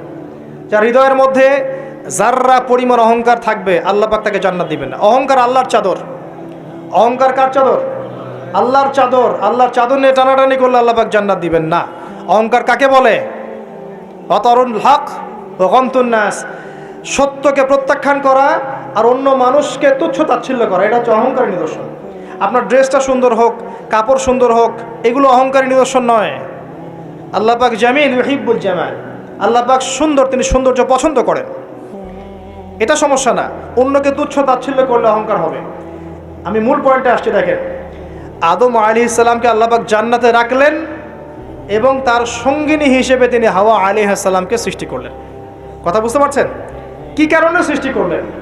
আদম আলাইহিস সালামের একাকিত্ব এবং আল্লাহ পাকের দীর্ঘ পরিকল্পনা আছে, এবং ইবলিসকে দিয়ে পরীক্ষা করালেন আদম আলাইহিস সালামের কোন জায়গা থেকে হাওয়া আলাইহিস সালামকে সৃষ্টি করা হয়েছে। বলেন, পাঁজরের হাড় সোজা না বাঁকা? নবী সাল্লাল্লাহু আলাইহি ওয়াসাল্লাম বলেছেন, বাঁকা হাড়কে জোর করে সোজা করতে যেও না, ভেঙে যাবে, আর ওই অবস্থায় ছেড়ে দিলে বাঁকাই থেকে যাবে। নসিহতের মধ্য দিয়ে, উত্তম আচরণের মধ্য দিয়ে পথ চলতে হবে। ওয়া আশিরুহুন্না বিল মারুফ, এছাড়া কোনো অপশন নাই। আমার কথা শোনেন, এই জায়গা থেকে মেয়েদের পয়েন্টে আসছি আমি। আল্লাহ পাক আদম থেকে হাওয়া সৃষ্টি করেছেন আলাইহিস সালাম। নারী পুরুষ একে অপরের প্রতিদ্বন্দ্বী নয়, যেমনটা পশ্চিমারা শিখিয়েছে। এখনকার আধুনিকায়ন যা শিখাচ্ছে নারী পুরুষ একে অপরের প্রতিদ্বন্দ্বী, এখানে আল্লাহ বলছেন নারী পুরুষ একে অপরের পরিপূরক, একজন আরেকজনের অংশ, মহব্বত, ভালোবাসা, প্রণয়ের মাধ্যম, একে অপরের প্রতিদ্বন্দ্বী নয়। এখনকার সমাজ শিখায় ছেলে পারলে আমি কেন পারবো না, সে পারলে আমি কেন পারবো না, এটা শিখায় না? কাউন্টারিজম, মানে একে অপরের প্রতিদ্বন্দ্বী। আল্লাহ পাক বলছেন তোমরা একে অপরের পরিপূরক। খেয়াল করে দেখেন, এখান থেকে শুরু হয়েছে সৃষ্টি, তারপরে না সন্তানের জন্ম নেওয়া হয়েছে। এখান থেকে আপনাকে হেদায়েত নিতে হবে যে নারীদেরকে বলবো, আপনারা পুরুষদের প্রতিদ্বন্দ্বী নন, আপনারা পুরুষদের পরিপূরক। একজন নেককার নারী একজন পুরুষের পিছনে থাকলে এই পুরুষ বিশ্ব জয় করতে পারবে ইনশাআল্লাহ। পরে আসেন নূহ আলাইহিস সালাম, তার স্ত্রী কি ঈমান এনেছিল? ঈমান আনে নাই। এখানে মনে রাখবেন, আপনি যদি ঈমান না আনেন, আকীদা ঠিক না করেন, আমল ঠিক না করেন, আপনার পরিচয়, বংশ, গোত্র, বর্ণ আপনাকে বাঁচাতে পারবে না। নূহ আলাইহিস সালামের স্ত্রী জাহান্নামে চলে গেছে, লূত আলাইহিস সালামের স্ত্রী জাহান্নামে চলে গেছে, যদিও তারা নবীদের আন্ডারে ছিলেন। আল্লাহর রাসূল সাল্লাল্লাহু আলাইহি ওয়াসাল্লাম তার মেয়ে ফাতিমা রাদিয়াল্লাহু আনহাকে বলেছেন, দুনিয়াতে যা চাওয়ার আমার কাছে চেয়ে নাও, পরকালে তোমার উপকার করতে পারছি না আমি। আর ফাতিমা রাদিয়াল্লাহু আনহা কেমন মানুষ ছিলেন আপনারা জানেন তো। আমি আমাদের মা বোনদেরকে অনুরোধ করব, আল্লাহকে ভয় করেন, নিজের নফস ঠিক করেন, নিজের কবরের ফিকির করেন, আমল আকীদা ঠিক করেন। আপনি কত বড় আলেমের স্ত্রী, কত বড় শাইখের স্ত্রী, আপনি আপনার স্বামী কত বড় পলিটিক্যাল লিডার, কত বড় সোশ্যাল লিডার, এটার মানদণ্ড আল্লাহ দেখবেন না। আপনার ঈমান, আমল, তাকওয়া শুধু আল্লাহ পাক দেখবেন। আসেন কোরআনের পাতায় পাতায় যাই, চলেন আপনাকে নিয়ে যাচ্ছি। ইব্রাহিম আলাইহিস সালাম নাম শুনেছেন? তার স্ত্রী সারা আলাইহিস সালাম পৃথিবীর সুন্দরী নারীদের মধ্যে অন্যতম। দুজন সুন্দরী নারীর কথা এসেছে, একজন হাওয়া আলাইহিস সালাম, একজন সারা আলাইহিস সালাম। আমাদের এইসব সুন্দরী নারীদের চেয়ে হাজার গুণ সুন্দরী ছিল, অত্যন্ত সুন্দরী। খেয়াল করে দেখবেন, এই যে ইব্রাহিম আলাইহিস সালামের বংশধর যারা, তাদের চেহারা এবং মানে সুরত কিন্তু অত্যন্ত সুন্দর। আমাদের নবী মুহাম্মদ সাল্লাল্লাহু আলাইহি ওয়াসাল্লাম প্রচণ্ড সুন্দর ছিলেন না? তার আদি পিতাকে ইসমাইল আলাইহিস সালাম না? ইসমাইল আলাইহিস সালাম ইব্রাহিম আলাইহিস সালামের সন্তান নয়? ওই দেখেন ব্লাড চলে আসছে। ইউসুফ আলাইহিস সালাম, তার বাবাকে ইয়াকুব আলাইহিস সালাম, তার বাবা ইসহাক আলাইহিস সালাম, তার বাবা ইব্রাহিম আলাইহিস সালাম। ওই যে একই লেগেসি দেখেন, তারা প্রচণ্ড সুন্দর ছিলেন। এমনকি নবী সাল্লাল্লাহু আলাইহি ওয়াসাল্লাম মেরাজের রাতে গিয়ে যখন ইব্রাহিম আলাইহিস সালামের সাথে সাক্ষাৎ করেছেন, তিনি পরে বলেছেন যে আমার শাকল, সুরত আর ইব্রাহিম আলাইহিস সালামের চেহারার মধ্যে অনেক মিল আছে, সাদৃশ্য আছে, একই রকম। আমরা কিন্তু দরুদের মধ্যেও মুহাম্মদ সাল্লাল্লাহু আলাইহি ওয়াসাল্লামের নামের পাশে ইব্রাহিম আলাইহিস সালামের নাম বলছি। তাদের উভয়ের জীবনে প্রচণ্ড মিল ছিল, একই রকম ছিল। পয়েন্টে আসেন, সারা আলাইহিস সালাম অত্যন্ত সুন্দরী ছিলেন। তিনি একাই তার স্বামীর সাথে বের হয়ে চলে গেলেন কোথায়?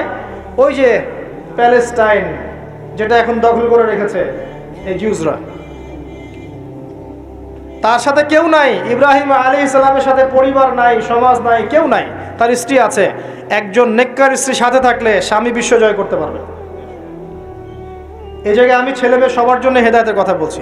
মেয়েরা আমাকে অনেক অভিযোগ দিয়েছে মেয়ে নিয়ে কোনো কথা বলিনি ওয়াজের মধ্যে। আমি এখন কিছু কথা বলে শেষ করছি ইনশাআল্লাহ।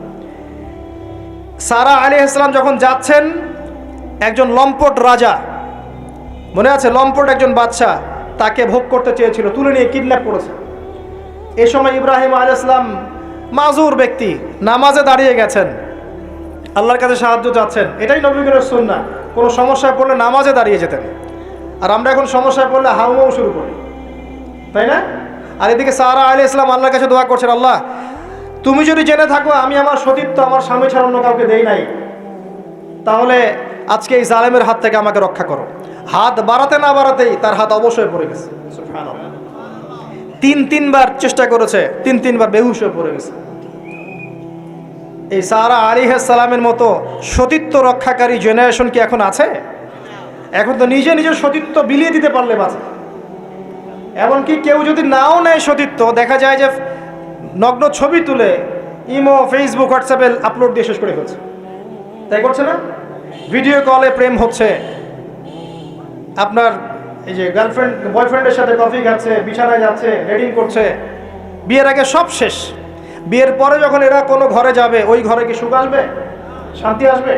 মা বোনদেরকে বলবো, আর আমাদেরকে খেয়াল রাখতে হবে আমরা যেন আমাদের ঘরে সারা আলাইহিস সালামের মতো মেয়ে স্ত্রী তৈরি করতে পারি। আল্লাহ পাক তৌফিক দান। দেখেন সতীত্বের পাওয়ার, আল্লাহ পাক হাত অবশ করে ফেললেন। এবার ওই বাচ্চা হাদিয়া দিচ্ছে হাজারা আলাইহিস সালামকে, ঠিক আছে? হাজারা আলাইহিস সালামকে ইব্রাহিম আলাইহিস সালাম বিয়ে করলেন, কি জন্য করলেন? সন্তানের জন্য। বাই দ্য ওয়ে, এখন আবার একাধিক বিয়ে যদি কেউ করে ফেলে, তাকে সমাজে এবার বাঁকা চোখে দেখা হয়, তার মনে চরিত্র সমস্যা আছে। কিন্তু বিয়ে না করে বিয়ের আগে 10টা প্রেম করলে কোনো সমস্যা নেই, বিয়ের আগে 1000টা জেনা করলে কোনো সমস্যা নাই, পতিতালয় গেলে সমস্যা নাই, ফ্রি মিক্সিং গেলে সমস্যা নাই, গার্লফ্রেন্ডকে নিয়ে ঘুরতে গেলে ডেটিং করলে কোনো সমস্যা নাই। আবার বিয়ে করে ঘরে স্ত্রী থাকতেও বাইরে পরকীয়া করলে কোনো সমস্যা নেই। এগুলোকে আমরা উন্মুক্ত করছি, কিন্তু কেউ সাহস করে যদি কোনো বিধবার দায়িত্ব নেয়, কোনো তালাকপ্রাপ্তার দায়িত্ব নেয়, কোনো অসহায় দায়িত্ব নেয়, তাকে খারাপ চোখে দেখা হয়। এই হলো আমাদের সাইকোলজি।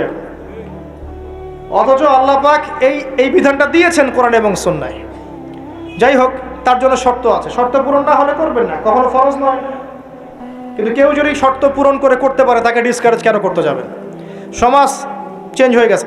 হাজারা আলাইহিস সালাম, এখান থেকে আমি আমাদের মা বোনদেরকে এবং আমাদেরকে একটা হেদায়েতের কথা বলবো ইনশাআল্লাহ। হাজারা আলাইহিস সালামের ঈমান, আমল, তাওয়াক্কুল দেখেন। তার গর্ভে আল্লাহ পাক সন্তান দিলেন ইসমাঈল আলাইহিস সালামকে। এবার আল্লাহ পাক বলছেন রেখে আসো, কোথায়? ওই মক্কায়, জনমানব শূন্য জায়গায় রেখে আসলেন। সাথে আছে সামান্য পানি, কিছু খেজুর, রেখে আসছেন। এবং ইব্রাহিম আলাইহিস সালাম পিছনে হেঁটে চলে যাচ্ছেন। হাজারা আলাইহিস সালাম বলছেন, আইনা তাযহাবু ইয়া ইব্রাহিম, আপনি কোথায় যাচ্ছেন হে ইব্রাহিম? আপনি আমাদেরকে জনমানব শূন্য জায়গায় ফেলে কোথায় চলে যাচ্ছেন? ইব্রাহিম আলাইহিস সালাম কিচ্ছু বলছেন না, বুকের মধ্যে পাথর। স্ত্রী সন্তানকে জনমানব শূন্য জায়গায় রেখে গেলে কি ভালো লাগবে কেন? বুকের মধ্যে পাথর, চুপ করে আছেন। এক পর্যায়ে হাজারা আলাইহিস সালাম বলছেন, আপনি কি আল্লাহর আদেশে এই কাজটা করছেন? তখন তিনি বলছেন, হ্যাঁ, নাম, এতটুকু বলেছেন, আমি আল্লাহর আদেশে করছি। এবার এই দেখেন, হাজারা আলাইহিস সালাম বলছেন যে যদি আল্লাহর আদেশে আপনি করে থাকেন, তাহলে আল্লাহ কোনোদিনও আমাদেরকে ধ্বংস করবেন না ইনশাআল্লাহ। তাওয়াক্কুল। আমি আপনাকে বুঝাই, এখানে কোনো মানুষ নাই, কোনো খাবার নাই, কোনো পানিও নাই, তারপরেও তিনি বলছেন আল্লাহ ধ্বংস করবেন না। আপনি কি বুঝতে পারছেন কি অবস্থা? এবার খাবার পানি শেষ হয়ে গেল, সাই করছেন সাফা টু মারোয়া, মারোয়া টু সাফা, শুধু এক ফোঁটা পানির জন্য। কাকে খাওয়াবেন? বাচ্চাকে। এই দৌড়টা আল্লাহ পাকের কাছে এত পছন্দ হয়েছে, কিয়ামত পর্যন্ত হজের মধ্যে আল্লাহ পাক রেখে দিয়েছেন এটাকে। আপনি সাই করছেন, এটা কার সুন্নাহ? হাজারা আলাইহিস সালামের। হজের ম্যাক্সিমাম কাজগুলোই তাদের পরিবার কেন্দ্রিক। জামরায় পাথর নিক্ষেপ করা, এই যে তাওয়াফ করছেন, মাকাম ইব্রাহিমে দাঁড়িয়ে নামাজ পড়ছেন, সব কিন্তু এই বংশের সাথে জড়িত। এই ইসমাঈল আলাইহিস সালাম, এই হাজারা আলাইহিস সালামের গর্ভ থেকে এসেছেন। যেমন মা তেমন সন্তান। ইসমাঈল আলাইহিস সালামকে তার বাবা মানুষ করেননি, তাকে মানুষ করেছেন তার মা। বাবা কিন্তু অনেক দূরে, প্যালেস্টাইনে, মাঝে মাঝে আসেন, মাঝে মাঝে যান। কথা বুঝতে পারছেন? এরকম মায়ের গর্ভ থেকেই এমন সন্তান পাওয়া সম্ভব, যেই সন্তানকে তার বাবা বলছেন যে ইয়া বুনাই ইন্নী আরা ফিল মানামি আন্নী আযবাহুক, হে আমার সন্তান, আমি স্বপ্নে দেখেছি আমি তোমাকে জবাই করছি, ফানজুর মায়াদা তারা, তোমার রায় কি আমাকে বলো। এই বাচ্চা তখন বলছে, বাচ্চার বয়স 10, 12, 15, 16 এতটুকু হবে। সে বলছে ইয়া আবাতি, হে আমার বাবা, ইফআল মা তু'মার, আপনাকে যা আদেশ করা হয়েছে তাই করেন, সাতাজিদুনি ইনশাআল্লাহু মিনাস সাবিরিন, ইনশাআল্লাহ আপনি আমাকে ধৈর্যশীল পাবেন। যেমন মা তেমন সন্তান। মা বলেছে আল্লাহ আমাকে দেখবে, ওই দেখেন সন্তান জবাই করে দেন, আল্লাহ আমাকে ধৈর্যশীল পাবেন ইনশাআল্লাহ। এরকম স্ত্রী ঘরে ঘরে না থাকলে আমরা কি ইসমাইলের মতো সন্তান পাবো? যে স্ত্রীগুলোকে আপনি বিয়ে করছেন তারা কি আসলে এমন? বিয়ের সময় দেখেছেন আপনি শ্বশুরের সম্পত্তি, মেয়ের সৌন্দর্য, বা পালিয়ে করেছেন, অ্যাফেয়ার করে করেছেন, এখন বিয়ের পরে হাওমাও করছেন। বিয়ের আগে তো দিনদারিতা দেখেন নাই। আল্লাহ নবী কখনো বলেননি 4টা গুণ দেখে বিয়ে করো, হাদিসের শব্দ এমন নয়। ওলামায়ে কেরামকে জিজ্ঞাসা করেন, 4টা গুণ দেখে বিয়ে করো নয় শব্দটা, 4টা গুণ দেখে সাধারণত বিয়ে করা হয়।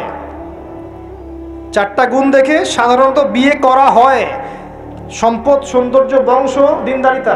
তোমরা দিনদারিতাকে প্রাধান্য দাও, না হলে তোমাদের হাত ধুলোই ধূসরিত হবে।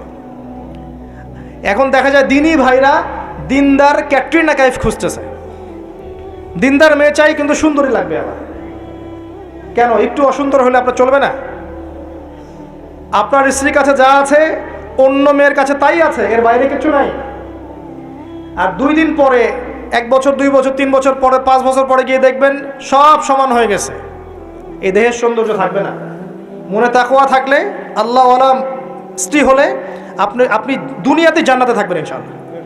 দুনিয়াতে আপনি জান্নাতে থাকবেন ইনশাআল্লাহ।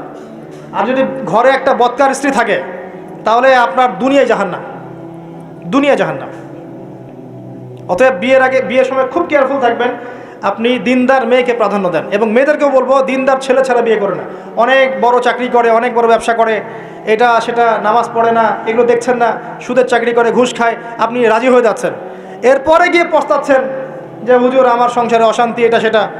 এখন তো পস্তায় লাভ নাই, বরং আপনার সন্তানও হবে ওই নাস্তিক প্রজন্মের মতোই, নাউজুবিল্লাহ।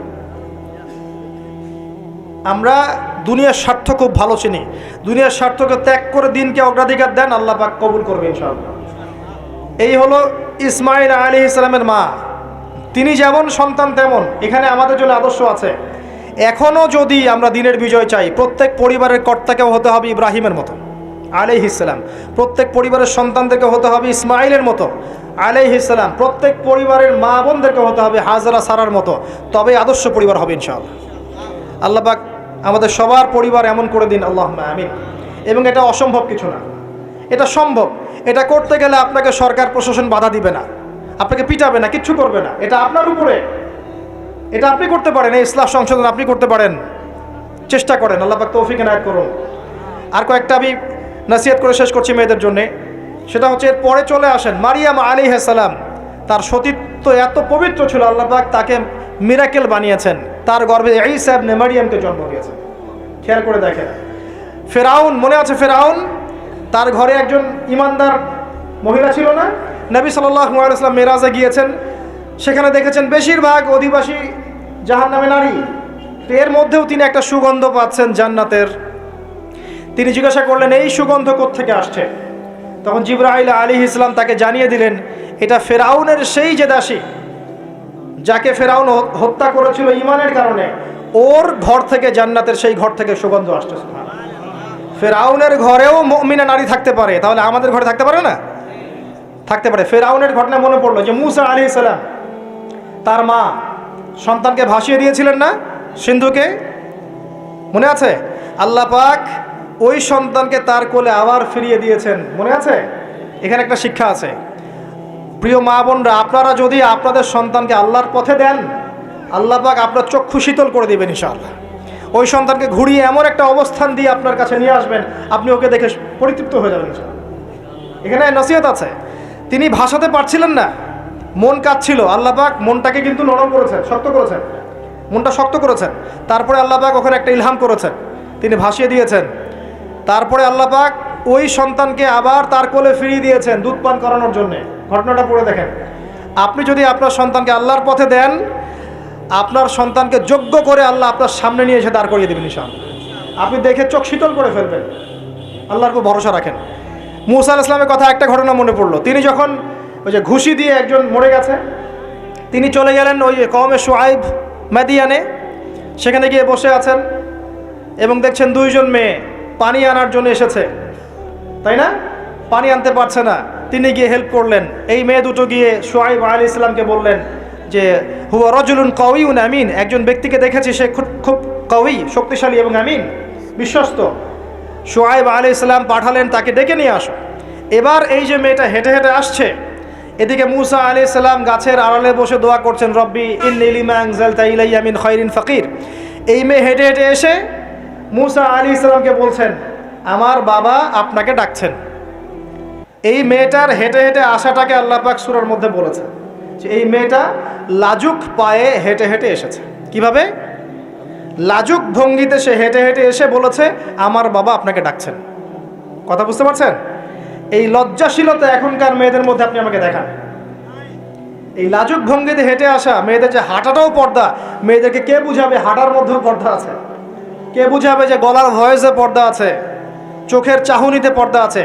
একটা মেয়ে সব কিছু ঢেকেছে, মনে করেন চোখটা ঢাকে নাই, এই চোখ দুটো দেখেই একটা ছেলে তার প্রেমে পড়তে পারে। একটা ছেলে হিসেবে বলছি, এটা সম্ভব। একটা হাতের কবজি দেখে আপনি একটা মেয়ের প্রেমে পড়তে পারেন, ভালো লাগতে পারে, সম্ভব। মেয়েদেরকে আল্লাহ পাক এত সুন্দর করে সৃষ্টি করেছে। আল্লাহ পাকের সবচেয়ে শ্রেষ্ঠ সৃষ্টি হচ্ছে মেয়েরা। মানুষ তো অবশ্যই, তারপরে মেয়ে মানুষ। এই নারী আপনার হয় জান্নাতের মাধ্যম হবে, অথবা আপনার জীবনের সবচেয়ে বড় ফিতনা হবে। কারণ নবী সাল্লাল্লাহু আলাইহি ওয়াসাল্লাম বলেছেন, আমি পুরুষদের জন্য মহিলাদের চেয়ে বড় কোনো ফিতনা রেখে যাচ্ছি না। প্রচণ্ড বড় ফিতনা হতে পারে, সাবধান। তো এখানে দেখেন মেয়ের হাঁটার বর্ণনা আল্লাহ পাক দিয়েছেন। এখনকার জেনারেশনে মেয়েদেরকে আপনি হাঁটা শেখান, রাস্তাঘাটে, শপিং মলসে, সব জায়গায় দেখবেন গেঞ্জি আর জিন্স আর টি শার্ট পরে, ফর্মাল পোশাক পরে, স্যুট বুট পরে ঘুরছে। মাঝে মাঝে পোশাকের এখানে ওখানে ফাড়া ছেঁড়া, এটাই নাকি স্টাইল। এমন পোশাক পরছে যেটা পরেও দেহের অঙ্গ প্রত্যঙ্গ বোঝা যাচ্ছে, এমন পোশাক পরছে যেটা বাহির থেকে ভিতরের অঙ্গ দেখা যাচ্ছে। অমুসলিমদের পোশাক পরছে, ছেলেদের পোশাক পরছে, এগুলো সবই আখিরুজ্জামানের সাইন। আখিরুজ্জামান এরকম মেয়েদের সংখ্যা বাড়বে। নিসাউন কাসিয়াতুন আরিয়া, এরা কাপড় পরেও নগ্ন থাকবে। মুইলাতুন মামিলাত, এরা মানুষকে আকৃষ্ট করবে, নিজেরাও আকৃষ্ট হবে। এরা জান্নাতের গন্ধও পাবে না, যদিও জান্নাতের গন্ধ যোজন যোজন দূর থেকে পাওয়া যায়। আখিরুজ্জামানের সাইন আপনি দেখবেন, মেয়েরা ছেলেদের পোশাক পরে ঘুরছে। এখন এই শুআইব আলাইহিস সালামের মেয়ের মতো এদেরকে কে লজ্জা শেখাবে? নাই লজ্জা শরমের বালাই। স্যার ক্লাস নিচ্ছে, সে গোল হয়ে বসে আছে, কোচিং করছে। টিচার গায়রে মাহরাম, সে ক্লাস নিচ্ছে, পড়াচ্ছে, গোল টেবিল করে বসে আছে মেয়েরা। দেখবেন কারো গায়ে হিজাব নাই, সালোয়ার কামিজ পরে ক্লাস করছে এবং দেহের অঙ্গ প্রত্যঙ্গ বোঝা যাচ্ছে। এবং কোনো কোনো সময় দেখবেন টিচারও সুযোগ নিচ্ছে, গায়ে হাত দিচ্ছে, বলছে ও তো আমার মেয়ের মতো। হ্যাঁ, আমরা তো ইউনিভার্সিটিতে পড়েছি। এরপরে খেয়াল করে দেখবেন টিচারের সাথে ছাত্রীর প্রেম হয়ে গেছে।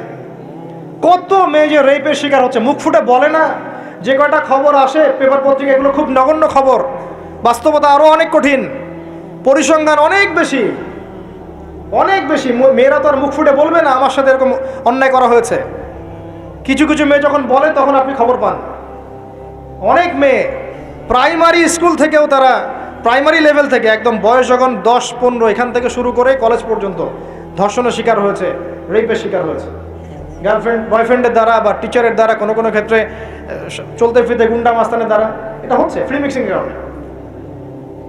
ছেলে আর মেয়েকে আপনি একসাথে জড়িয়ে দিয়েছেন, এগুলো চলবেই। এখন অনেক সময় এমনও হয়েছে, মেয়ে পড়াচ্ছেন, চারপাশে গোল হয়ে বসে আছে ছেলেরা। আর কখন আমরা এমনও দেখেছি যে কলেজে মাঠের মধ্যে বসে আছে ছেলে মেয়ে একসাথে গোল হয়ে, গ্রুপ স্টাডি। মিথ্যা কথা বলছে? Group study. কলেজে আন্দোলনের সময় দেখেছি, কোনো দাবি নিয়ে আন্দোলন হচ্ছে, দেখবেন যে এই যে ছেলে শুয়ে আছে মেয়ের কোলে মাথা দিয়ে, মনে হচ্ছে সে যেন তাদের স্ত্রী মনে হয়। এগুলো কি? এগুলো চলছে। এখন এখানে আপনি কিভাবে আপনার বাসায় পর্দা ধরে রাখবেন? কিভাবে সম্ভব? বেশি বেশি মেয়েদের যুগোপযোগী মাদ্রাসার প্রয়োজন, বেশি বেশি মেয়েদের ইসলাহি আলোচনার দরকার, মেয়েদের মধ্যে দাওয়াতি কাজের দরকার। এবং মেয়েদেরকে অনেক সময় দাওয়াতি কাজের অভাবে ভুল দাওয়াত দিয়ে বাড়ির থেকে বের করে নিচ্ছে। মাহরাম ছাড়া সফর দিচ্ছে, খেয়াল করে দেখেন। এমন অনেকও জামাত বের হচ্ছে মাহরাম ছাড়া জেলায় জেলায় সফর, দলিল দিচ্ছে এটাও নাকি জিহাদ। নাউযুবিল্লাহ। কিভাবে হচ্ছে? কারণ আমরা যেহেতু ওদের দাওয়াতটা কমিয়ে দিচ্ছি, মেয়েরা মেয়েদের মধ্যে দাওয়াতি কাজ করছে না, দাওয়াত সংকীর্ণ, বেদাতিরা এবং ভ্রষ্ট যারা পথভ্রষ্ট এরা ওদেরকে ঘর থেকে বের করে নিচ্ছে, ইসলামের নামেও বোরখা পরিয়েও বের করে নিচ্ছে। খুব অবস্থা খারাপ। আপনি খেয়াল করেন, দেখবেন এগুলো ধরতে পারবেন। তো এই বিষয়গুলো খেয়াল রাখেন। কোরআনের পাতায় পাতায় হেদায়েত আছে। আমি বললে অনেক লম্বা হয়ে যাবে, শেষ করছি এদিকে এসে। সর্বশেষ নবী আসেন মুহাম্মদ সাল্লাল্লাহু আলাইহি ওয়াসাল্লাম। তার জীবনে এই যে 23 বছরের মিশন, এই মিশনে সবচেয়ে বড় ভূমিকা কে রেখেছেন বলেন তো? তার স্ত্রী খাদিজা রাদিয়াল্লাহু আনহা। মক্কার 13 বছর মানুষ তাকে যতটা না বিশ্বাস করেছে, খাদিজা রাদিয়াল্লাহু আনহা শুরু থেকে তার পাশে ছিলেন। শেষ বয়সে গিয়ে নবী সাল্লাল্লাহু আলাইহি ওয়াসাল্লাম তার কথা বেশি বেশি বলতেন। আয়েশা রাদিয়াল্লাহু আনহা স্বভাবগত কারণেই, একটা মানবিক একটা মেয়েদের আচরণগত কারণেই জেলাস ফিল করতেন যে আপনি তার কথা বারবার কেন বলেন। তিনি বলতেন, হে আয়েশা, তোমরা খাদিজাকে ভালো মন্দ বলো না। যখন কেউ আমার কথা বিশ্বাস করে নাই, খাদিজা করেছে রাদিয়াল্লাহু আনহা। তিনি এমন একজন মানুষ ছিলেন যিনি তার প্রতিপত্তি, সম্পদ, সামাজিক খ্যাতি সব কিছু ইসলামের কল্যাণে ঢেলে দিয়েছেন। হেরা গুহায় নবী সাল্লাল্লাহু আলাইহি ওয়াসাল্লাম যখন বসে থাকতেন, তিনি গিয়ে খাবার পানি দিয়ে আসতেন। হেরা গুহায় একবার উঠে দেখেন কত উঁচু, কত কষ্ট। আমরা যুবক বয়সে উঠতে পারবো না, এখন সহজ, তারপরেও কষ্ট আছে। এখন না হয় সহজ, ওই সময় কি সিঁড়ি ছিল? তিনি এভাবে উঠতেন, খাবার দিতেন। চিন্তা করে দেখেন, একজন নারী কাজটা করতেন। এবার আসেন, খাদিজা রাদিয়াল্লাহু আনহার বান্ধবীদেরকে খুঁজে খুঁজে নবী সাল্লাল্লাহু আলাইহি ওয়াসাল্লাম গোশত হাদিয়া পাঠাতেন, তাকে এত ভালোবাসতেন। জিবরাইল আলাইহিস সালাম এসে খাদিজা রাদিয়াল্লাহু আনহাকে সালাম দিয়েছেন। নবীজিকে বলেছেন, ওই যে খাদিজা আসছে ইয়া রাসূলুল্লাহ। তিনি যখন আসবেন তাকে বলবেন যে জিবরাইল আলাইহিস সালাম তাকে সালাম দিয়েছেন, এবং আল্লাহ পাক তার জন্য জান্নাতে এমন একটা ঘর নির্মাণ করেছেন যেখানে কোনো হট্টগোল নাই, কোনো শোরগোল নাই। খাদিজা রাদিয়াল্লাহু আনহা তার ইন্তেকালে নবী সাল্লাল্লাহু আলাইহি ওয়াসাল্লাম অত্যন্ত ব্যথিত হয়েছিলেন, অত্যন্ত ব্যথিত হয়েছিলেন। তার বয়স তখন কত? 23। খাদিজা রাদিয়াল্লাহু আনহার বয়স তখন 40, বিয়ের সময়। কোনো ছেলে কি সাধারণত এত বছরের মানে মহিলাকে বিয়ে করতে চাইবে? নবী সাল্লাল্লাহু আলাইহি ওয়াসাল্লাম করেছেন। তাদের মাঝে এত হৃদ্যতা, ভালোবাসা ছিল যেটা অন্য কোথাও ছিল না। হ্যাঁ, পরবর্তীতে আয়েশা রাদিয়াল্লাহু আনহার ক্ষেত্রেও নবী সাল্লাল্লাহু আলাইহি ওয়াসাল্লাম বলেছেন যে আমার মন আয়েশার দিকে বেশি টানে, এই কারণে তোমরা আমাকে ভৎসনা করো না। মানুষের মন সব দিকে সমান তো হবে না, কারো দিকে একটু বেশি ঝুঁকবে, এই জন্য তোমরা আমাকে ভৎসনা করো না। আয়েশা রাদিয়াল্লাহু আনহা যতগুলো হাদিস আপনি জানছেন, এর মধ্যে ম্যাক্সিমাম হাদিস যে কয়েকজন রাবি বর্ণনা করেছেন তার মধ্যে একজন হচ্ছেন আয়েশা রাদিয়াল্লাহু আনহা। এই ঘরের হাদিসগুলো কার থেকে জানলেন? আয়েশা রাদিয়াল্লাহু আনহা থেকে। ইসলামের খেদমতে আয়েশা রাদিয়াল্লাহু আনহার যে ভূমিকা, আমাদের এই সেকুলার সোসাইটির সমস্ত নারীকে একত্রিত করলেও কোনো খেদমত আসবে না, আসবে? তিনি স্বামীর অকৃতজ্ঞ হয়, লানত করে, অভিশাপ দেয়, বুক চাপড়ায়, মাতম করে এবং আল্লাহ এবং তার রাসূলের অবাধ্য হয়। 4টা কারণ এসেছে মোটামুটিভাবে। মৃত্যুবরণ করলে কেউ তারা মাতম করে, গাঁত পাত থাপড় দেয়, চাপড়ায়, জামা কাপড় ছিঁড়ে ফেলে, অনেক ক্ষেত্রে এমন করে। এই কারণে মাইয়াতকে শাস্তি দেওয়া হয়, মা বোনদেরকে এটা ত্যাগ করতে হবে। এরপরে স্বামীর অকৃতজ্ঞ হয়, স্বামী সারা জীবন যদি তার জন্য কাজ করে, তার জন্যে তার ভরণ পোষণের ব্যবস্থা করে, একদিন যদি কোনো কিছু ভালো না পায় বলে বসে সারা জীবন তোমার কাছে কিছুই পেলাম না, এবং বেশি বেশি অভিশাপ দেয়, ঝগড়া লাগলেই গালিগালাজ এবং অভিশাপ দিয়ে বসে। এই কাজগুলো যদি তারা ত্যাগ করতে পারে, ইনশাল্লাহ তারা বেশি বেশি জাহান্নামে যাবে না। তবে তাদের বেশি বেশি জাহান্নামে যাওয়ার বর্তমান মডার্ন একটা কারণ হচ্ছে ফ্যামিনিস্ট রেভলিউশন।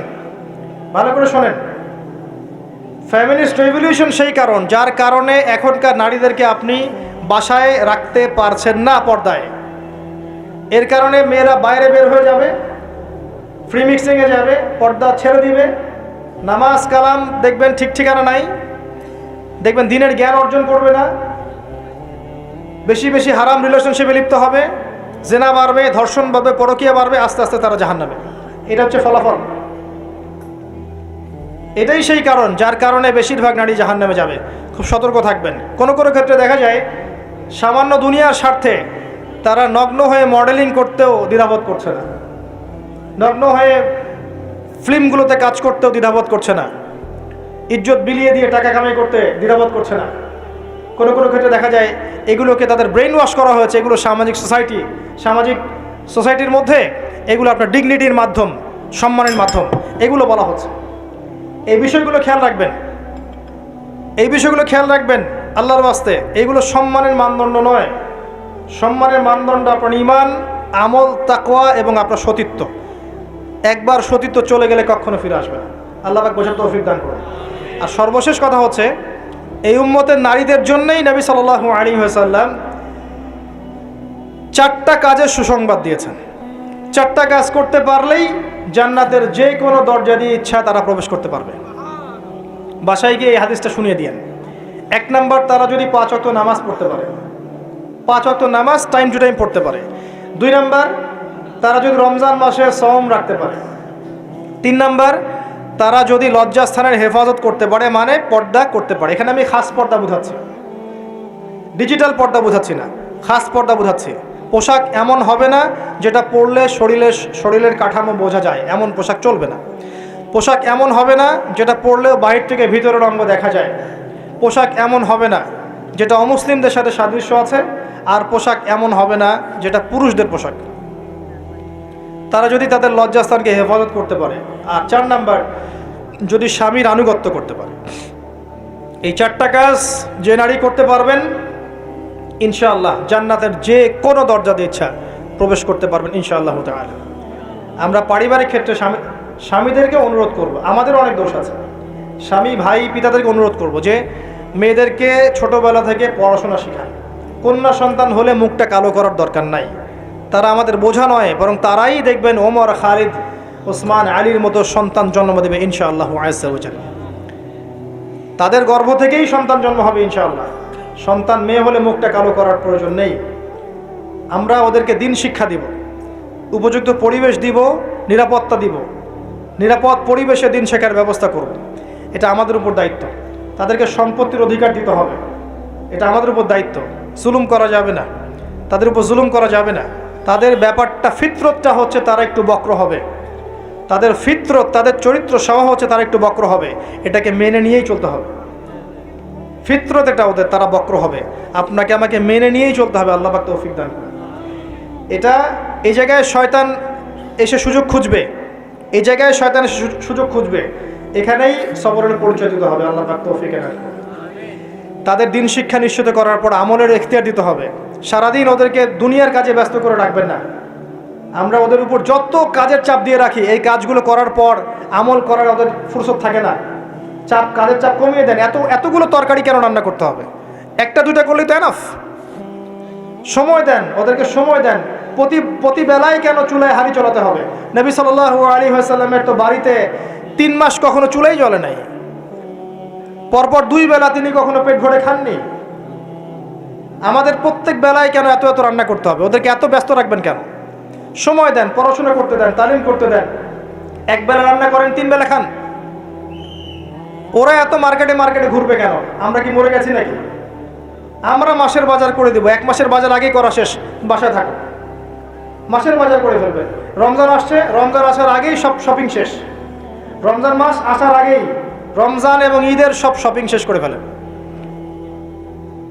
যতটুকু সামর্থ্য আছে এটা দিয়েই করেন। রমজান মাস পুরো ইবাদতে কাটাবেন ইনশাআল্লাহ। ঘন ঘন মার্কেটে যাবেন না। বাড়ির মা বোনদেরকে এত মার্কেটে যেতে দিবেন না, বাসায় রেখে দিবেন। এত প্রয়োজন নাই তো আমাদের।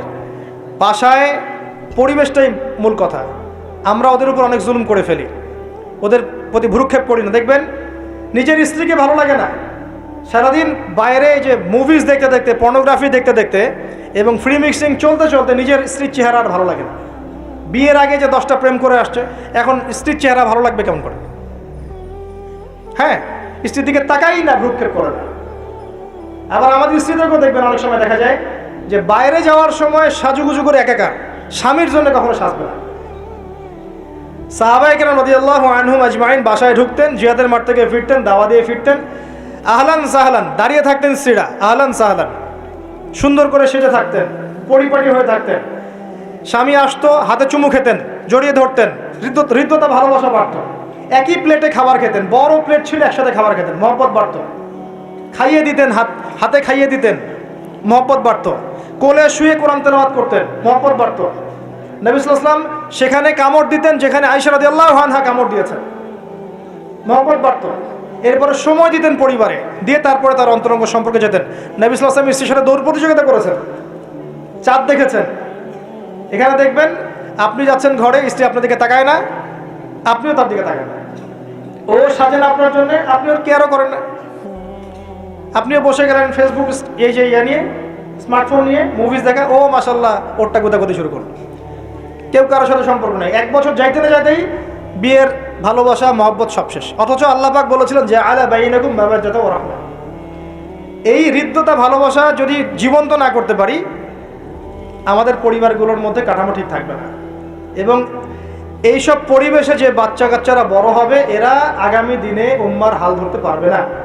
মুহাম্মদ সাল্লাল্লাহু আলাইহি সাল্লাম মানুষকে ভালোবাসতেন, কারণ ছোটবেলা থেকে তাকে ভালোবাসার পরিবেশে বড় করা হয়েছে। উমর রাদিয়াল্লাহু আনহু খুব কঠোর ছিলেন, কারণ ছোটবেলা থেকে তাকে কঠোরতার মধ্যে মানুষ করা হয়েছে। এই বিষয়গুলো মানুষের উপর প্রভাব বিস্তার করে। আমরা আমাদের মা বোনদেরকে রিকোয়েস্ট করব, 5 ওয়াক্ত সালাত ঠিকঠাক মতো আদায় করবেন, আপনারা সুযোগ করে দিবেন, দ্বীনি শিক্ষায় শিক্ষিত হবেন, মাদ্রাসার সাথে সম্পৃক্ততা রাখেন, মহিলাদের তালিমি হালাকা করেন, তাদের মাঝে দাওয়াতি কাজ করেন, পর্দার দিকে খেয়াল রাখেন।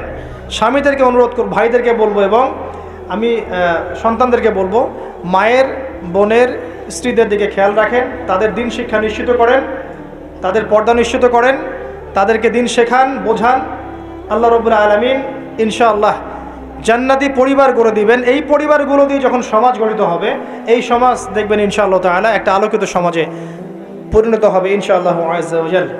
আজকে আমি আমার মনে হয় যথেষ্ট বলেছি। ইনশাআল্লাহ আগামী কোনো লেকচারে আল্লাহ যদি চান আরও কিছু বিষয় আপনাদের সাথে শেয়ার করবো ইনশাআল্লাহ আযজা ওয়া জাল। আমরা সবশেষে আল্লাহর কাছে দোয়া করছি, আল্লাহ পাক আমাদের সবাইকে পবিত্র কোরআন এবং সুন্নাহ অনুযায়ী জীবনযাপন করার তৌফিক এনায়েত করুন।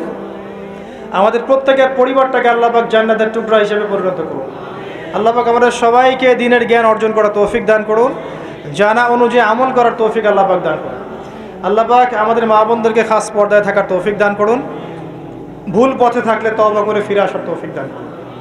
আল্লাহ পাক আমাদের সন্তানদেরকে ইসমাঈল আলাইহিস সালামের মতো মানুষ করার তৌফিক দান করুন।